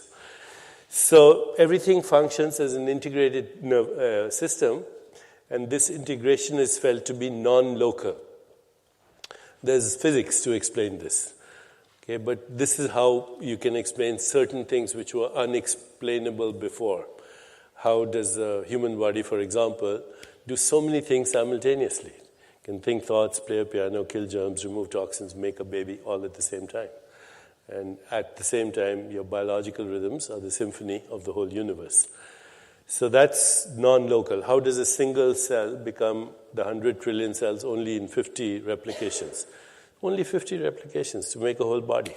Now, if I had videos, I was telling Satish, we make films on this, and it's very impressive to see what's really happening and the sense of wonder that's evoked when you see what's happening in your body. Okay, so that's non-local correlation. These are the two kinds of things. And the whole thing is being orchestrated through the flow of energy and information, but also non-locally. Beyond the non-locally means outside of space-time. Okay. So that's the first thing to understand. The second thing to understand is that your body is not a structure. First of all, the mind is everywhere, but the second is your body is not a structure. When we think of this, we say this is a structure, right? But even this is not a structure, it's a process. If you go to the level of subatomic particles, this is a very dynamic process right now. But your body is definitely not a structure. It's not a noun, it's a verb. And there's nothing in the universe that's a noun. Nouns are conventions of language. They are not expressions of truth, because there is nothing in the universe that stands still, even for a second. Okay? So your body is dynamic. It's in exchange with all the elements and forces of the universe. And this happens through eating, breathing, digestion, metabolism, elimination, how we experience the world through our five senses, sound, touch, sight, taste, smell. That's where Ayurveda comes in, because we use these modalities to change biological expression. But then there's a whole realm of experience which is subjective, which is trans-empirical, which means it's not experienced through the senses. Empiricism means experience through the senses and measurable. But there's a whole realm of experience that is subjective. Okay, our thoughts, our feelings, our desires, our imagination, insight, intuition, creativity, all of that, the deepest level of subjectivity, for which science, by the way, has no explanation, how the brain produces subjective experience. We call that the hard problem in science. But, you close your eyes and you suddenly become aware of all this thing that's happening in your subjectivity, and that influences everything that's happening in the body. Today, it's possible to do a little bit of mathematical calculations based on what are called radioactive isotope studies. And you can prove without a shadow of doubt that right this moment, you have 1 million atoms that were once in the body of Jesus Christ, or Buddha, or anyone you want to think about. In just the last 3 weeks, 1 quadrillion atoms have gone through your body that have gone through the body of every other living species on this planet. So think of a tree in Africa, a squirrel in Siberia, a taxi driver in Calcutta. You have stuff in your body that was there only 3 weeks ago. Okay. In less than 1 year, you recycle now. We used to think it was 5-7 years. In less than 1 year, you recycle 98% of all the matter in your body. So at the atomic molecular level, you have a new liver every 6 weeks, a new stomach lining every 5 days, new skin once a month, a new skeleton. It seems so hard, but a skeleton is a dynamic organ with calcium, phosphorus, everything coming and going. And by the end of 1 year, you replace almost all your body. 98%, few bits of collagen and cartilage which take a little longer turnover. So this body that Satish invited is my 2011 model. And the last time I came, I brought with me the same suitcase, but not the same physical body. Okay. I brought, my suitcase has a little longer shelf life than my physical body. So, this raises a big question in science today. Who are you? If you think you're your physical body, then you have a bit of a problem. Which one are you talking about? Okay. So while my physical body has recycled from the ecosystem, it's part of the biosphere, the unfortunate word, environment, while it's recycled, and my personal body from year 2010 is dead, it's gone. I haven't died in the meanwhile, so I hope you agree this is scientific proof for the existence of life after death, because our consciousness is constantly outliving the death of the molecules through which it expresses itself. It's doing it right now. You don't need further proof of reincarnation. These are reincarnated cells. Okay? These weren't there a month ago, but they remember the difference between hot and cold and pleasure and pain. It's the memory that's reincarnating. Okay? It's the memory. It's always reincarnating as this physical body. So let's go a little deeper. You go look at these molecules that are recycling. You see their atoms, and then you look at the atoms, and they're subatomic particles, and they're all coming from an emptiness. And that's where the real action is, that emptiness. Now, today scientists call it the quantum vacuum of the universe, which hasn't disappeared. It's right there. If that wasn't active, you and I wouldn't be here. Okay, the quantum vacuum didn't disappear with the Big Bang.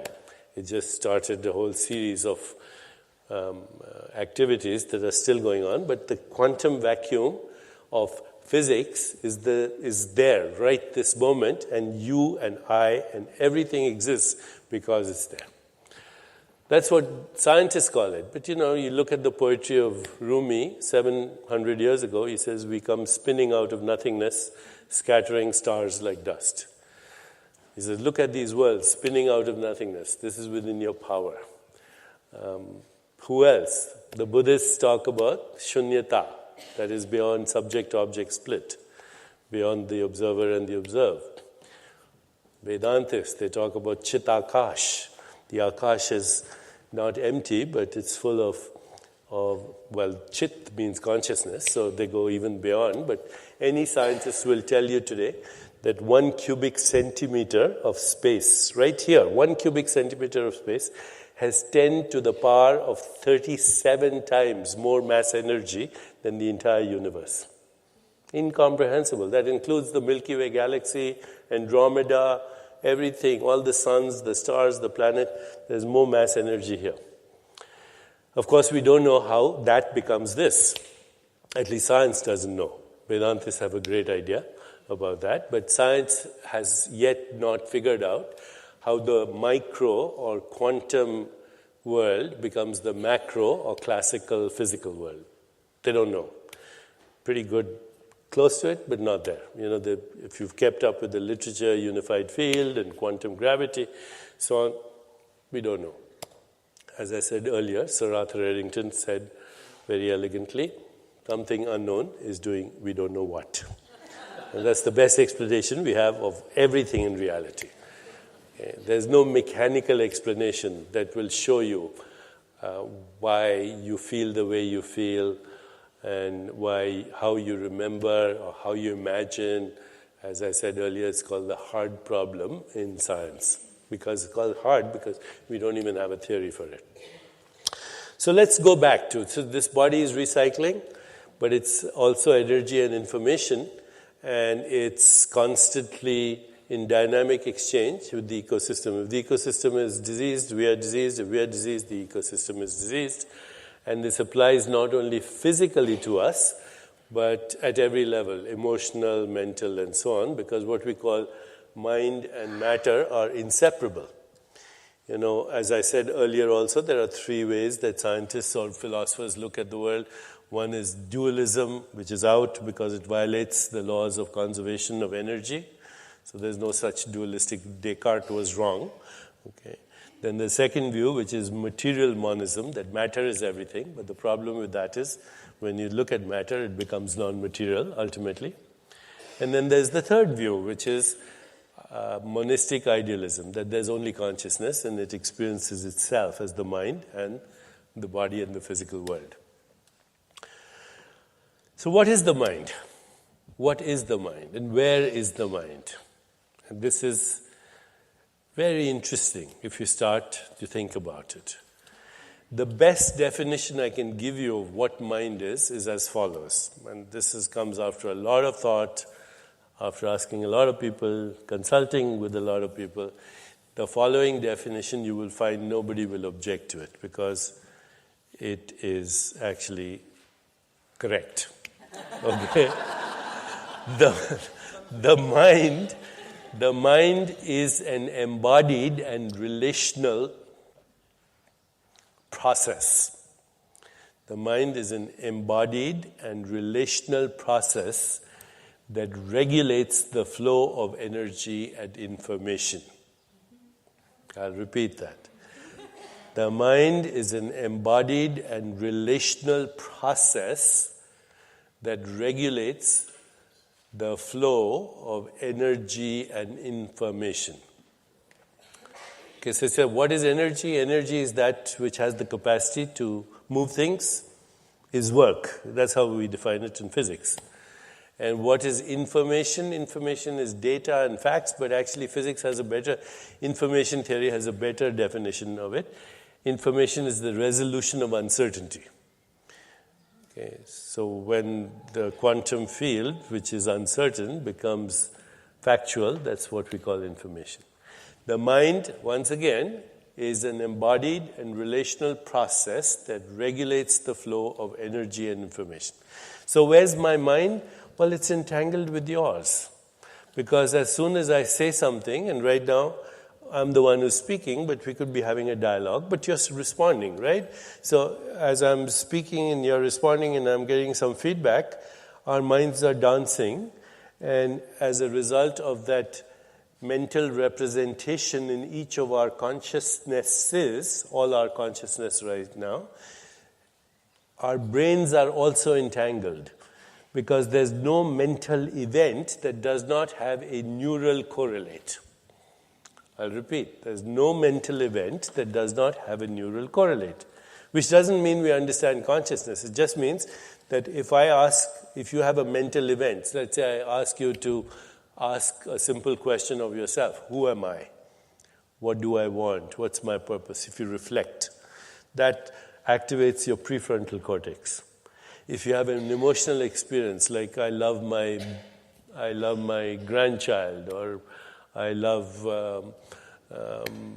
my husband or wife, or I feel compassion for so-and-so, that has another correlate, it's in your limbic brain. If you have fear, it has another correlate, it's in your amygdala. There is no mental event that does not have a neural correlate.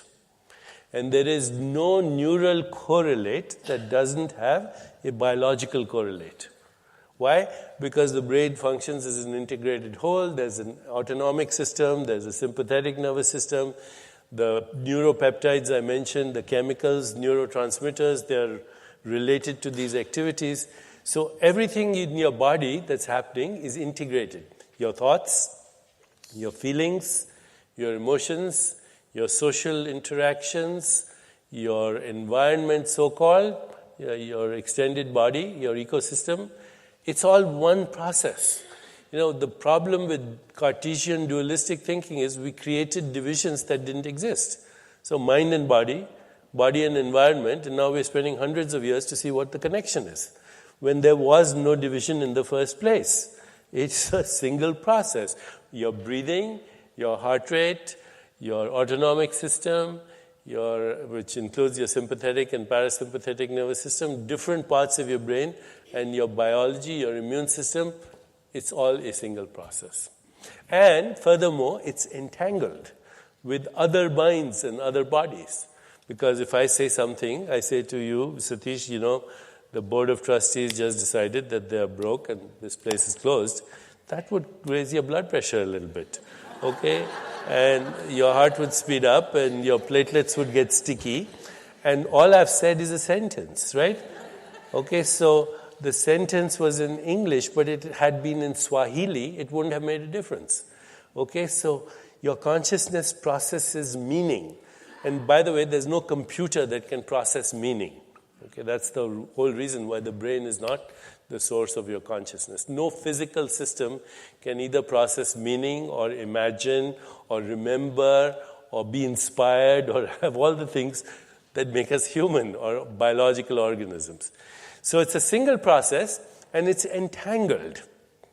Entangled means that my thoughts and my feelings and my emotions influence yours, and that we can see what the mechanism is, by the way. It's a neural mechanism. It's called limbic resonance. So I influence. My mind is right now being monitored by, regulated by, and regulating by your mind. It's inseparable. It's totally entangled. There is no such thing as a separate mind. Buddha was right. He said all human suffering comes from the socially induced hallucination of the separate mind which doesn't exist. It doesn't exist. Okay? There's no person inside you that I could call, this is you. Okay? There's no person there. Everything that you call yourself depends on the other. Okay? That includes everything you can possibly think of, including your biology. Our minds are entangled. Our bodies are entangled. Because the mind is not separate from the body. Okay, so every physiological process that is occurring in my body is dependent on you. My emotional well-being is dependent on you. In the Yoga Vaishishta, the great sage Vaishishta, he says, dear ones, we have all created each other in our fancy. Okay? And that happens to be a biological truth. And this now we say, how far does this extend? How far does it extend? Okay, does it extend just to human species or all living species? And when you say all living species, where do we stop? Okay, we know that dogs can respond to you, they share your emotions. We know that other life forms are entangled with us. And what we're beginning to realize is even the ecosystem, because the ecosystem is not a dead system, it's an alive biological biosphere. The biosphere and you are entangled. And this entanglement is instantaneous. Which leads to an amazing thing. You say, okay, entanglement is all across the ecosystem, all across the biosphere. But now, science, because of non-locality, says the entanglement extends outside the planet. It's all over the universe. We are part of a living cosmos. Teilhard de Chardin, the Christian theologian, he had nice words. The geosphere, the biosphere, the astrosphere, the theosphere. They're all entangled. And so this entanglement is horizontal, which means you and I are entangled in space, but it's also vertical. Why? Because my mind is influenced by the mind of my parents, who are no longer with me, but I have memories. Okay, my childhood, and their parents, and then our culture, and then our history. It gets pretty complicated. Your mind exists because of all minds that have ever existed and will exist in the future. The entanglement is horizontal, it's vertical. And now because we have Twitter and Facebook and the internet, the entanglement is increasing, right? Because I just went outside and there's an elephant over there, or a simulated elephant. I took a picture and I sent it on Twitter with my BlackBerry. I said, elephant break. Okay? And 500,000 people are retweeting that right now, knowing that there's a conference in Tagore right here at Dartington. So we're entangled. And that leads to very interesting, first of all, conceptually, but now look at it from a point of view of well-being. So one of my other other jobs, if you will, is that I'm also a senior scientist at Gallup organization. So I'm sure you've heard of Gallup. You know, they do polls, surveys. And so a few years ago, we said, let's start doing collecting data on well-being. Okay? So we started with very simple things. We first divided well-being into 5 categories: career well-being, social well-being, physical and emotional well-being, financial well-being, and community well-being. These are the 5 categories we started with. So, and it's very simple. We take surveys. There are 2,000 people designing these studies, and Gallup has perfected the art of taking questions, and, you know, they're the best people as far as designing studies to ask questions. So first thing was career well-being. And we asked a very simple question. Do you love what you do every day? Do you love your job? Only 20% of the people in the world said yes. 80% dislike what they do every day. In the world, and there are differences, you know, there are differences between, say, Chad and Denmark and Sweden, but average 20%. Only 20% people love their jobs. The other statistic was that more people die in our civilization on Monday morning at 9 o'clock than any other time. No other animal knows the difference between Monday and Tuesday. This is an extraordinary accomplishment for which only the human species can take credit. Okay. We die on Monday mornings of heart attacks at 9 o'clock. And the biggest sickness is time sickness. Everybody is running out of time. Okay? And they have speeded up biological clocks. They have faster heart rates, jittery platelets, higher blood pressure, dropping dead of heart attacks. Time has run out. Okay? Because they're saying to themselves, I have no time. Okay. Tagore had a relationship with eternity. If I have time, I would love to read 1 or 2 of his poems on the timeless experience. So that's one statistic. The other statistic was, these are very practical things. If you are working in an environment where your supervisor or manager or whatever ignores you, your rate of disengagement goes up by 45%, and within 3 or 4 months, you start to get sick. Because nothing that happens in the mind doesn't have a biological correlate. 45%, it goes up. If your manager or supervisor doesn't ignore you, but criticizes you, you get better. Your rate of disengagement goes down to 20%, because you would rather be criticized than ignored. See, when you're ignored, you don't exist. When you're criticized, at least now I'm acknowledging that you exist. So you get better, 20% down. If, on the other hand, your supervisor or manager not only notices you, but acknowledges a single strength that you have, your rate of disengagement goes down by less than 1%, and your physical health improves. This is data that is proved now. We've done it many times.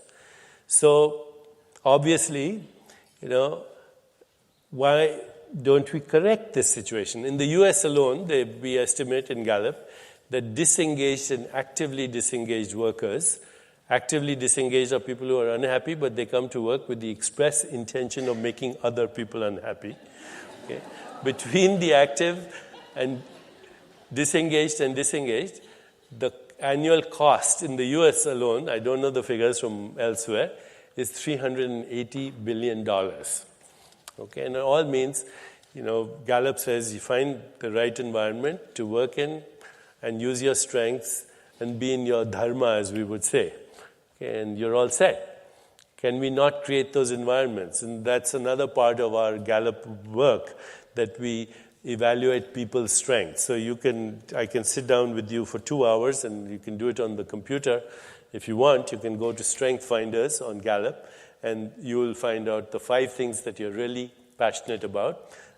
Then spend your life doing that and create an environment where everybody notices the great strengths of each other and actually helps each other, and everything improves. Health improves, productivity improves, well-being in general improves. And there's a lot more to say about this, but let me move to the second thing, which is social well-being. Social well-being. If you have a happy friend, your happiness will go up by 15%. But if your happy friend has a happy friend that you don't know, it goes up another 10%. And if your happy friend has a happy friend who has a happy friend that you don't know, it keeps going up. So, and it keeps going on. 3rd degree of separation, 4th degree, 5th degree, 6th degree. So the first question we asked ourselves when we saw this, how does the happiness of people that you don't know affect your happiness? Like, you don't know these people. Okay? So you see somebody in Brighton, they're walking on the street, their happiness affects your happiness. And if it affects your happiness, it affects your well-being because your mind is entangled with your body, right? So how does that happen? And there are many ways to explain that. One, the best explanation, which is both Vedantic and comes from physics, Schrödinger said, consciousness is singular that has no plural. Okay? That's the best explanation because at the deepest level, consciousness is unified. There is no separation, what we call pure consciousness, samadhi or whatever. So just like electricity is powering my BlackBerry and this microphone and my computer and my radio and my television set, so too consciousness is downloading in everyone from the same source. Okay? So it's a singular that has no plural. And something is affected. And I was saying non-locality. If you tickle the universe here, it laughs there. If you ask a question here, it answers there. Because consciousness non-locally is correlated everywhere. That's the deeper question. There's mathematics to prove that. But on a very simplistic level, if you and I are having a conversation, then of course my mind is affected by all the things that are happening in my life. If I'm concerned about my children, about my job. So actually when you and I have a conversation, it's not just you and me. It's all the people in my life and all the people in your life. We're entangled. And then they have people in their life. So we go deeper. We see entanglement exists everywhere. So the happiness of your perceived enemies is good for your well-being. Okay? There's no getting out of it. Okay? It's good for your well-being. We go to the other areas and we have only 5 minutes left, so I just want to tell you this is what happens, okay? If you go from social well-being to physical well-being, which requires very good few things like good sleep, exercise, adequate breathing, and food that doesn't come in a can or has a label, you're all set. Okay. That's physical well-being. And then there's financial well-being. Don't spend money that you haven't earned to buy things that you haven't, that you don't need to impress people that you don't like. It's the cause of the economic crisis. Okay. And then there's community well-being. What in India we say, seva, satsang, simran. So you combine all this.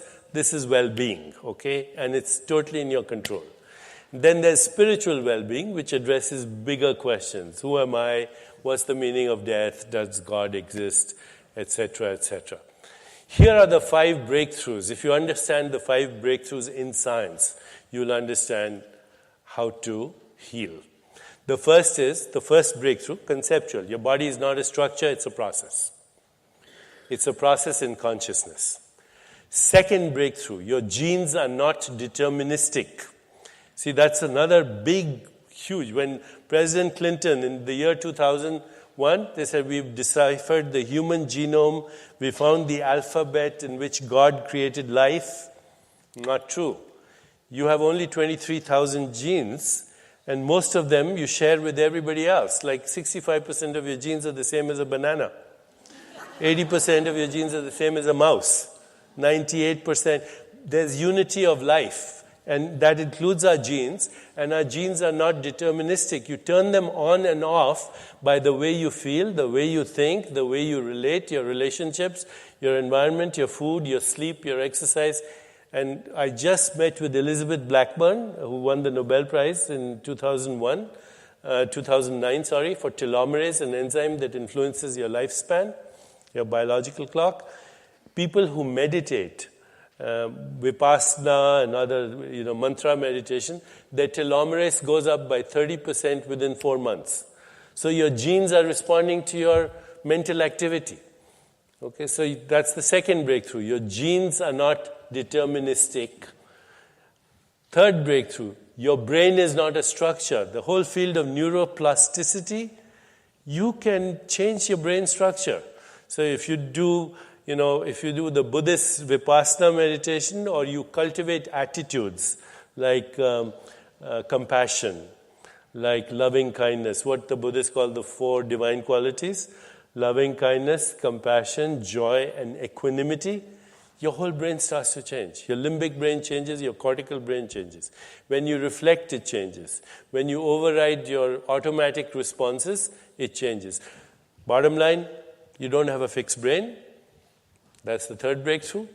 Fourth breakthrough is you can change your body, because you can change your brain and you can change your genes. That now there's all this research which is coming out on the biomarkers of aging. There are 15 of them. All of them are reversible by at least 10, 15 years. So, we're going to see a new expression. None of this is technology. It's all internal work, right? So your brain is not fixed. Your genes are not fixed. Your body is not fixed. It's all a process. Next breakthrough, you can change your relationship to time. Okay? Find the timeless within you. And that is actually the real breakthrough. Because time is how we measure our experiences. When you're having a good time, what do you say? Time flew, right? Or when you're bored, what do you say? Time dragged. When you have 10 deadlines, then of course you say, I'm running out of time. So these are the major breakthroughs, but they lead us to a deeper realm of our own soul, which is non-local. When we are connected with that part of ourselves, then, of course, we experience the timeless. Try this. Are you listening to me right now? And I'm going to finish, Satish. As you're listening to me, just turn your attention. As you're listening to me right now, just turn your attention to who's listening.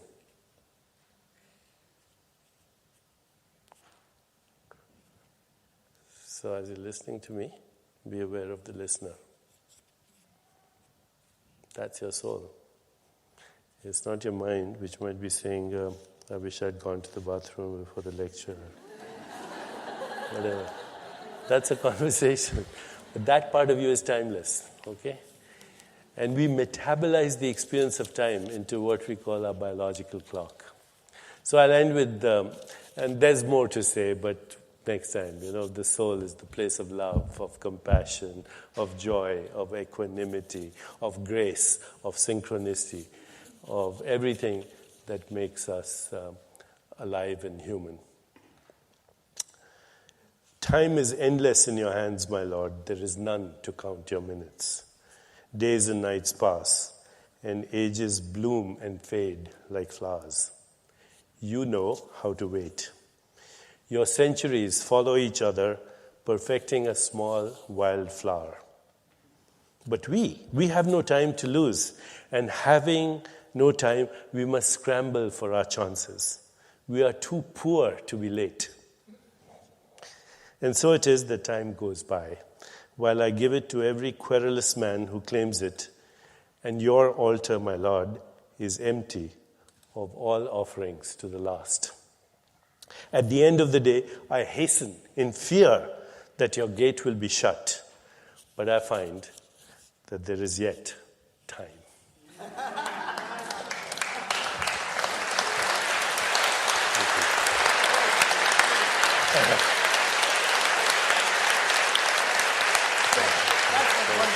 Thank you. Thank you, Deepak. Thank you. Thank you.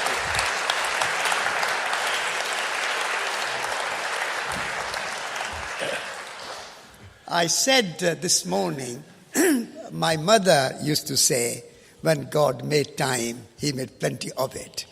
But my wonderful producer, Victoria, says, no time, we have next. So we have to compromise between my mother and my producer. But Deepak, in this eternal hour, you have done wonder. And every word you have spoken has reached to deepest corner of my soul and mind. So thank you for that wonderful 1 hour of presentation. And that 1 hour really flew like minutes or seconds. It really flew. So thank you very much. Such engaging and enlightening presentation. Thank you.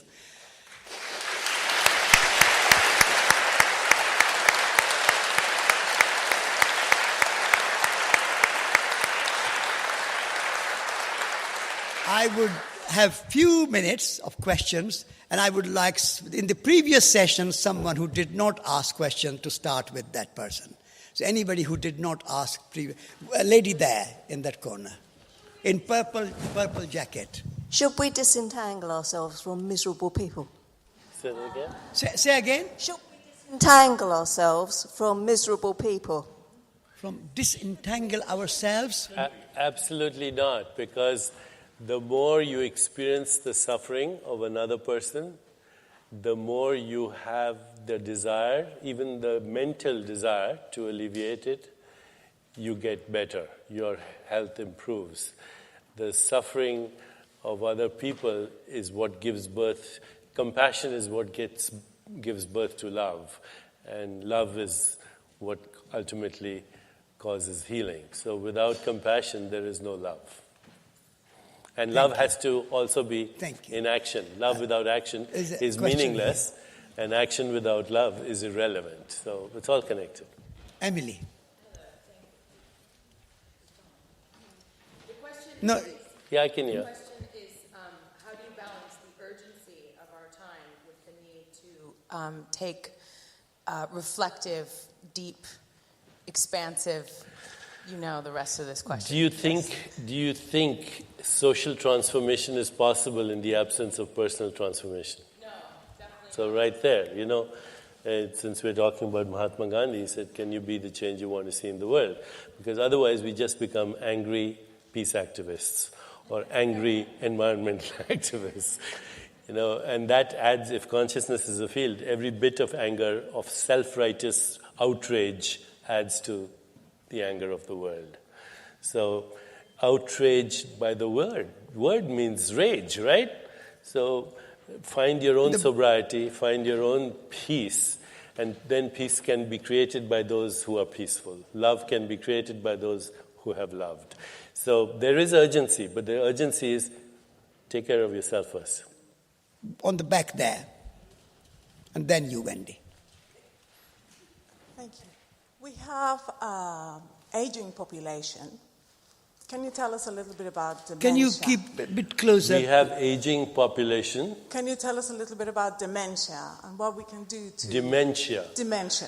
Okay. Yes. I actually am working with a friend of mine, Rudy Tanzi, who runs the dementia unit at Harvard Medical School.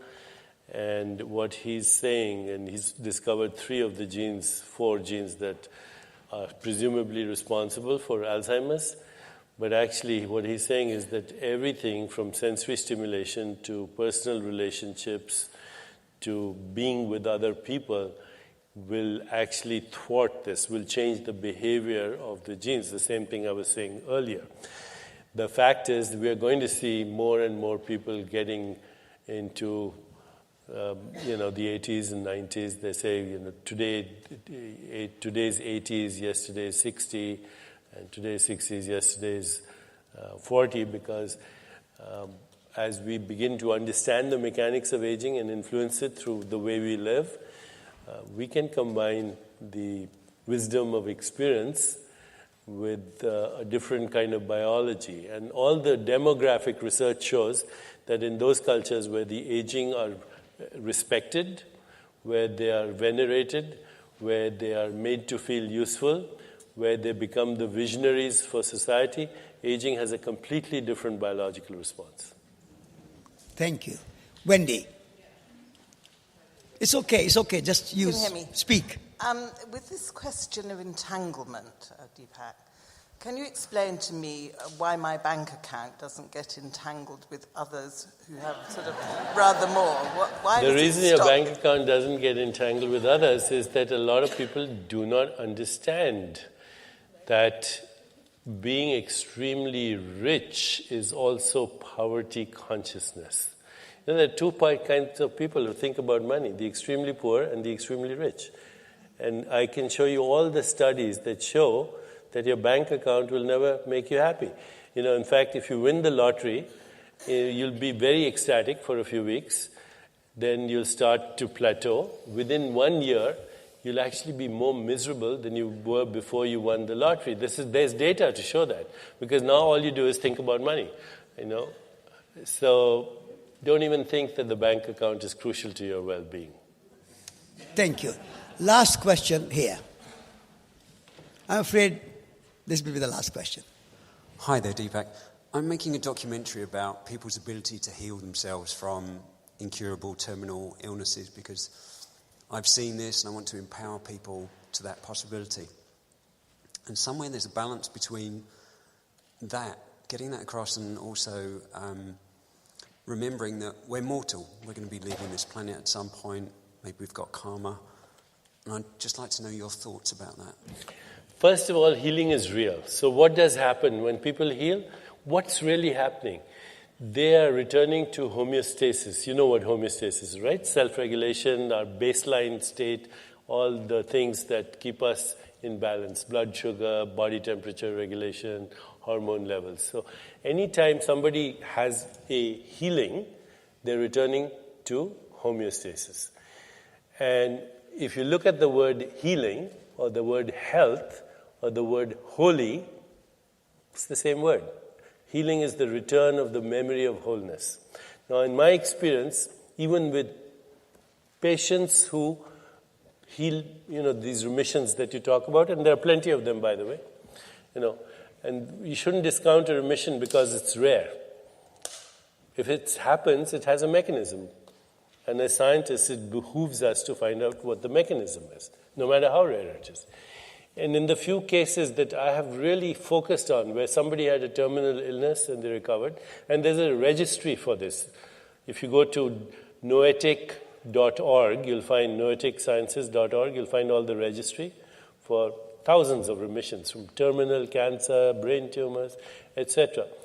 There's some very mysterious shift in consciousness where the person's identity becomes transpersonal. And the most significant thing that happens to them is they lose the fear of death, like Tagore. Okay? And when you lose the fear of death, then there's nothing else to fear, because the ultimate fear, isn't it? Is the fear of the unknown, is the fear of leaving aside that which you're attached to. And there's a whole different biology that goes with that. Cortisol levels, adrenaline, platelets, stickiness, immune response, all is related to this absolutely state of profound equanimity, you know. So that's the response. It's equanimity. It's what Buddha called, I forget the Sanskrit word. Sukh dukhe samay kritva labha labhe jaya jayo, Bhagavad Gita. Yeah, that's equanimity. And Buddha's 4 qualities? Aapko aati hongi? Yeah. 4. Loving kindness, joy, mudita, compassion, and equanimity. That's the mechanism of healing. It has its own biology. Thank you. Thank you. Thank you. One second. Thank you.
Hello, this is Abigail speaking. I'm so happy to be hosted in this Bring Me to Life radio show and to share with you the music I made to heal the heart chakra. Before making this music, I was praying and meditating and asking the angels, my guidance, to heal the heart chakra and to make sure that everyone that will hear this music will benefit from it. So I welcome you all just to close your eyes and take a big breath and imagine that the sounds is going to your heart, opening and cleansing. And I want to thank you so much for being open to this healing. And I will be very happy to hear from you. I'm sending you so many blessings and so much love. Bye-bye. See you.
Hi, I'm Sarah Hall, and this is a meditation for chakra clearing. Chakra clearing is a cornerstone healing practice for keeping your energy body healthy and flowing. Chakra clearing brings so many benefits, such as an instant mood lift, motivation, inspiration, increased physical health and energy, and deep emotional healing and understanding.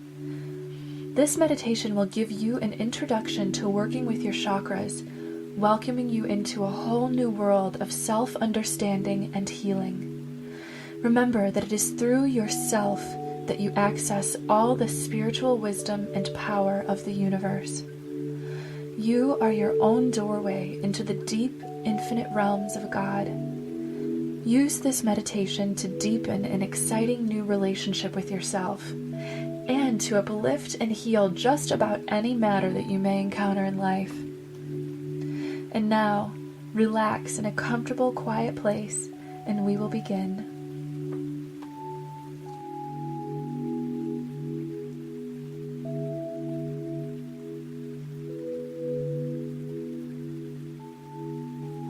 Close your eyes and begin to deepen and lengthen your breaths. Relax your body. Visualize a wave of softness spill through you.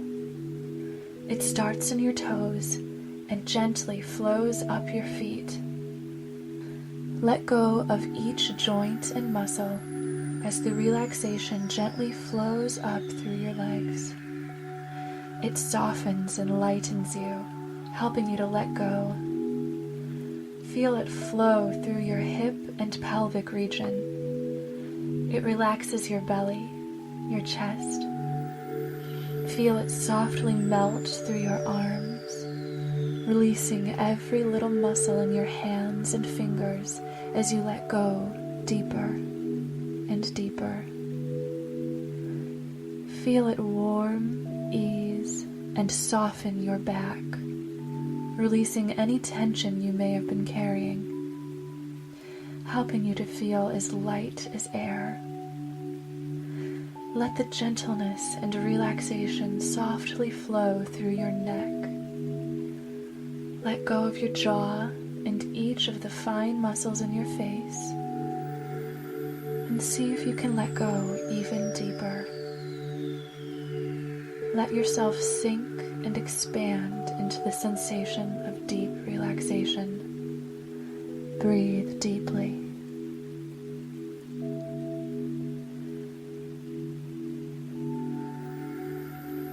Because all spiritual work is enhanced by the help and guidance of the angels, we now call upon Archangels Michael and Raphael. Michael, the protecting angel, will help us remove etheric cords connected to our chakras related to negative beliefs, situations, or relationships.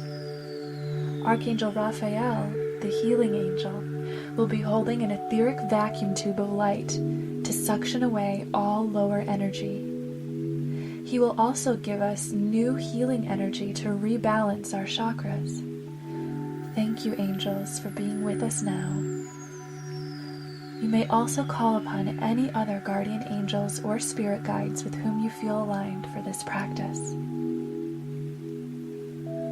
Bring your awareness down to the base of your spine.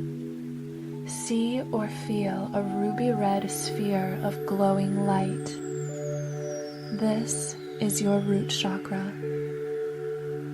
The root chakra is associated with your sense of source and security.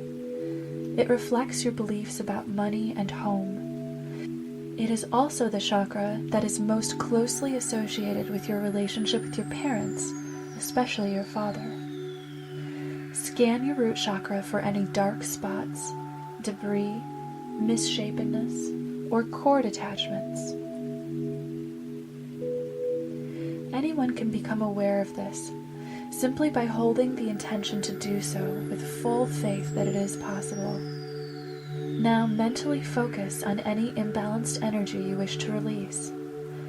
Using your mental will, lift it out of your chakra.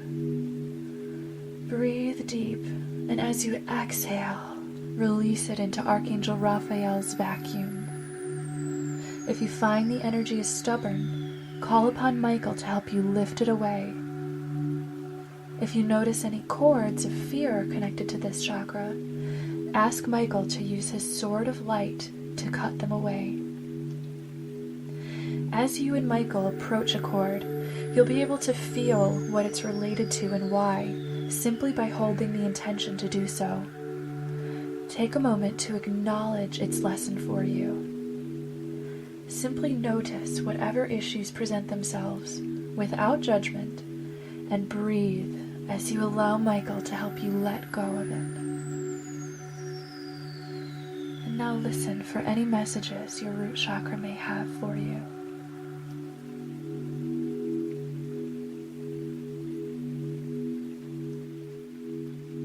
Visualize your root chakra clean and sparkling with ruby red clarity. You can mentally balance and beautify the flow of this chakra's energy. Shape it into a perfect sphere.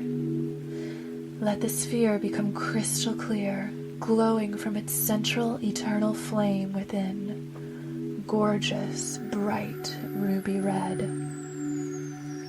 Let the light feeling of freedom wash through you and radiate out into your life.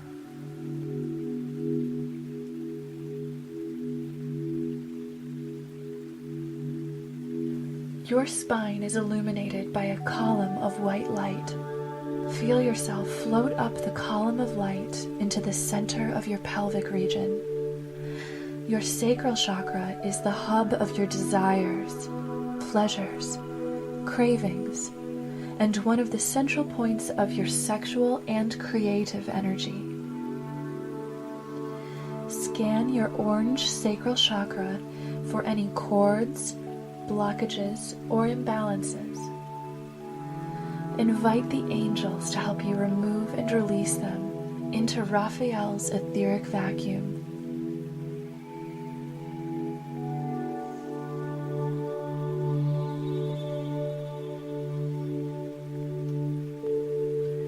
And listen to any messages that your sacral chakra has for you. Notice and acknowledge any limiting beliefs or fears that surface without judgment. Breathe them out into the light and repeat, I forgive you and release you with love.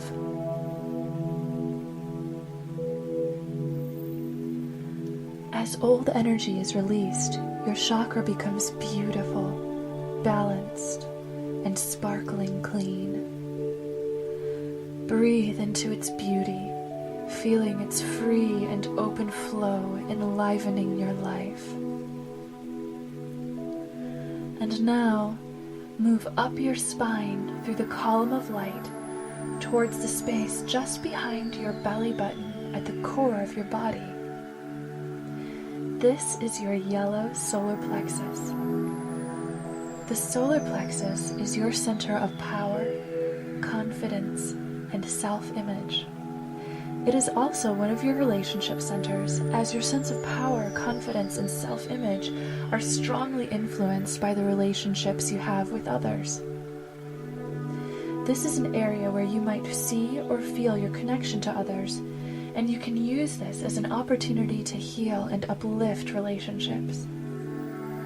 The solar plexus is also a center of spiritual power, including your intuition or gut feelings.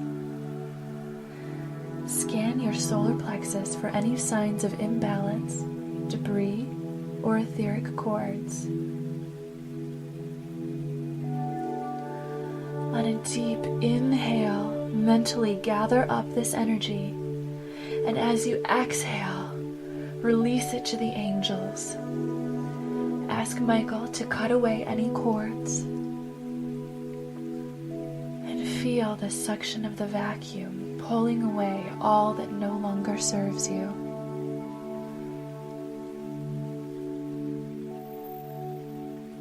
See your solar plexus balanced, sparkling, and clean, shining a bright, beautiful yellow, like a sun. Take a moment to make any adjustments to your solar plexus, perhaps to its symmetry, to the brightness of its light, or to how the flow of its energy feels.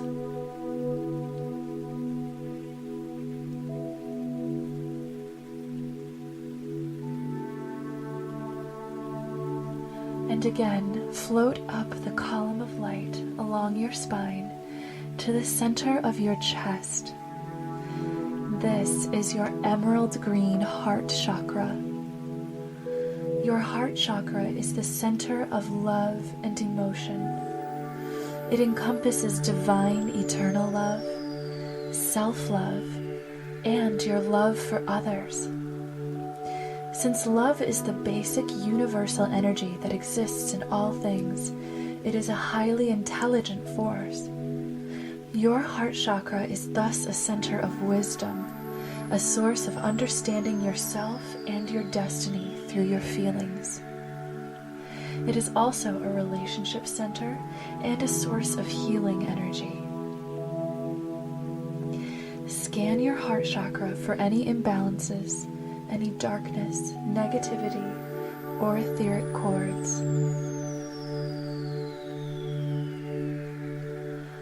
Breathe deeply, and piece by piece, release this energy into the angel's vacuum of light. Invite Archangel Michael to help you cut your cords, or to help you lift out any heaviness.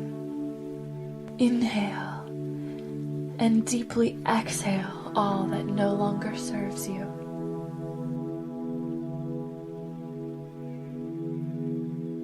Allow yourself to become aware of any fears and where they came from. Observe them without judgment.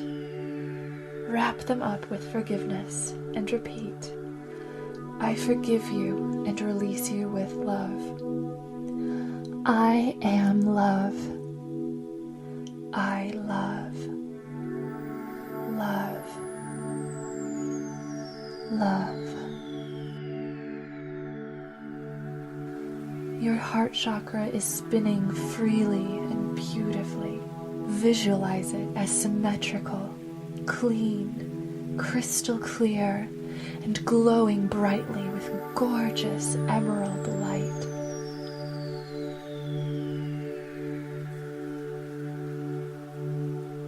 Now, move up your spine into the center of your throat. See or feel your light blue throat chakra. This is your center of communication, and it encompasses self-expression of all kinds. Your throat chakra is the connection between your heart and mind. Its function is to illuminate the truth. It connects the wisdom of your heart's feelings to your mental thoughts. Scan your throat chakra for any negative energy. Breathe deeply, gathering up all that no longer serves you. And as you exhale, send it to the angel's vacuum. Raphael's vacuum suctions through your throat chakra, giving it a deep and thorough cleansing. As you continue to release and purify, repeat, I am an instrument of truth. I speak the truth. I willingly honor my thoughts and feelings by speaking up. My communication is a source of delight and love to myself and others.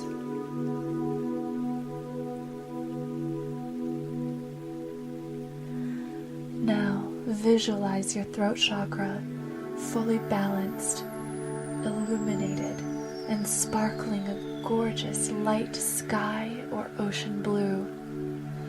Notice how it spins, delicately humming as it churns and connects the energy of your body. And now, drift upwards along the column of white light to the area just above and between your eyebrows. This is your indigo blue colored third eye chakra. This chakra is your knowledge of God. It encompasses your wisdom, insight, understanding, knowledge, and your psychic abilities. All humans have psychic abilities because it is our inherent birthright to communicate with and know our divine source. Connecting with your third eye can help you to deepen your psychic connection, as well as learn to project your consciousness beyond yourself to learn all that the universe has to teach you.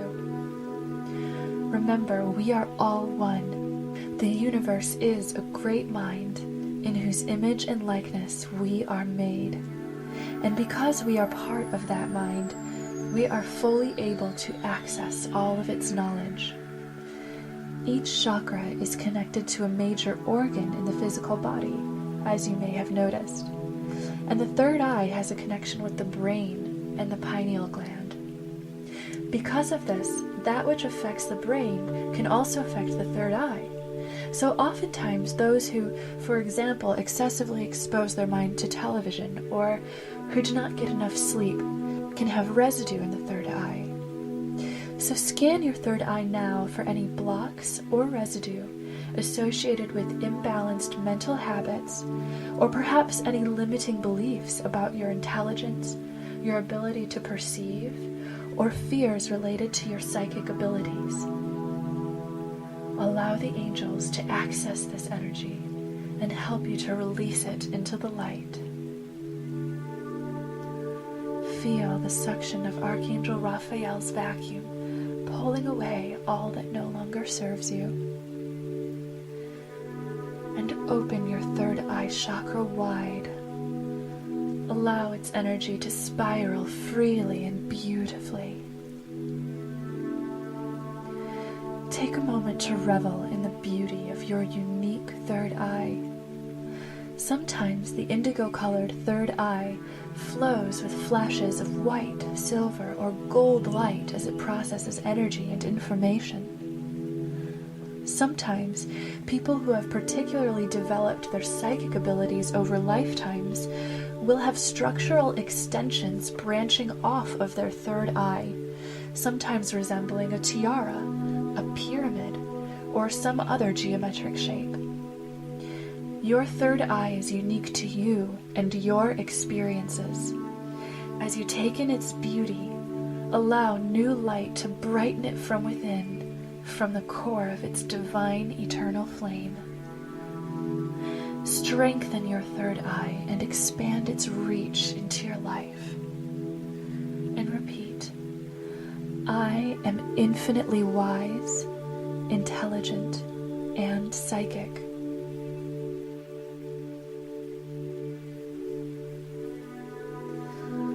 And now, float upwards along the column of white light to the top of your head. Here resides your purple crown chakra.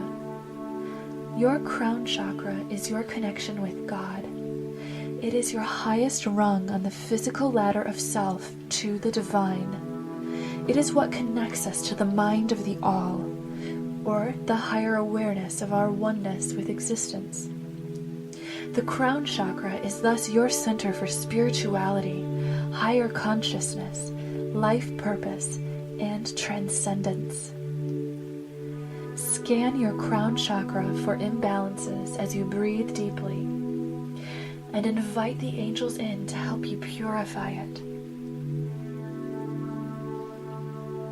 Notice as your chakra clears that it begins to expand and open. Its energy flows beautifully. It glitters to perfection with beautiful violet light. Imagine that the top of your crown chakra is blooming open like a flower. The beam of white light that moves up your spine now flows through the top of your head and upwards, creating a connection from your crown chakra to the highest divine energy above. And affirm, I am one with the Creator. I am divine. I am guided as I grow on my spiritual path to enlightenment. Revel in the beauty of your spiritual connection. Your chakras are now sparkling clean, dear one. Archangels Michael and Raphael weave a beautiful blanket of white and rainbow light around you to shield you in your new purity and sensitivity. You are clear, protected, healed, and ready to bloom forth on your spiritual path. All of my love, gratitude, and blessings go with you.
Thanks for shining on with us.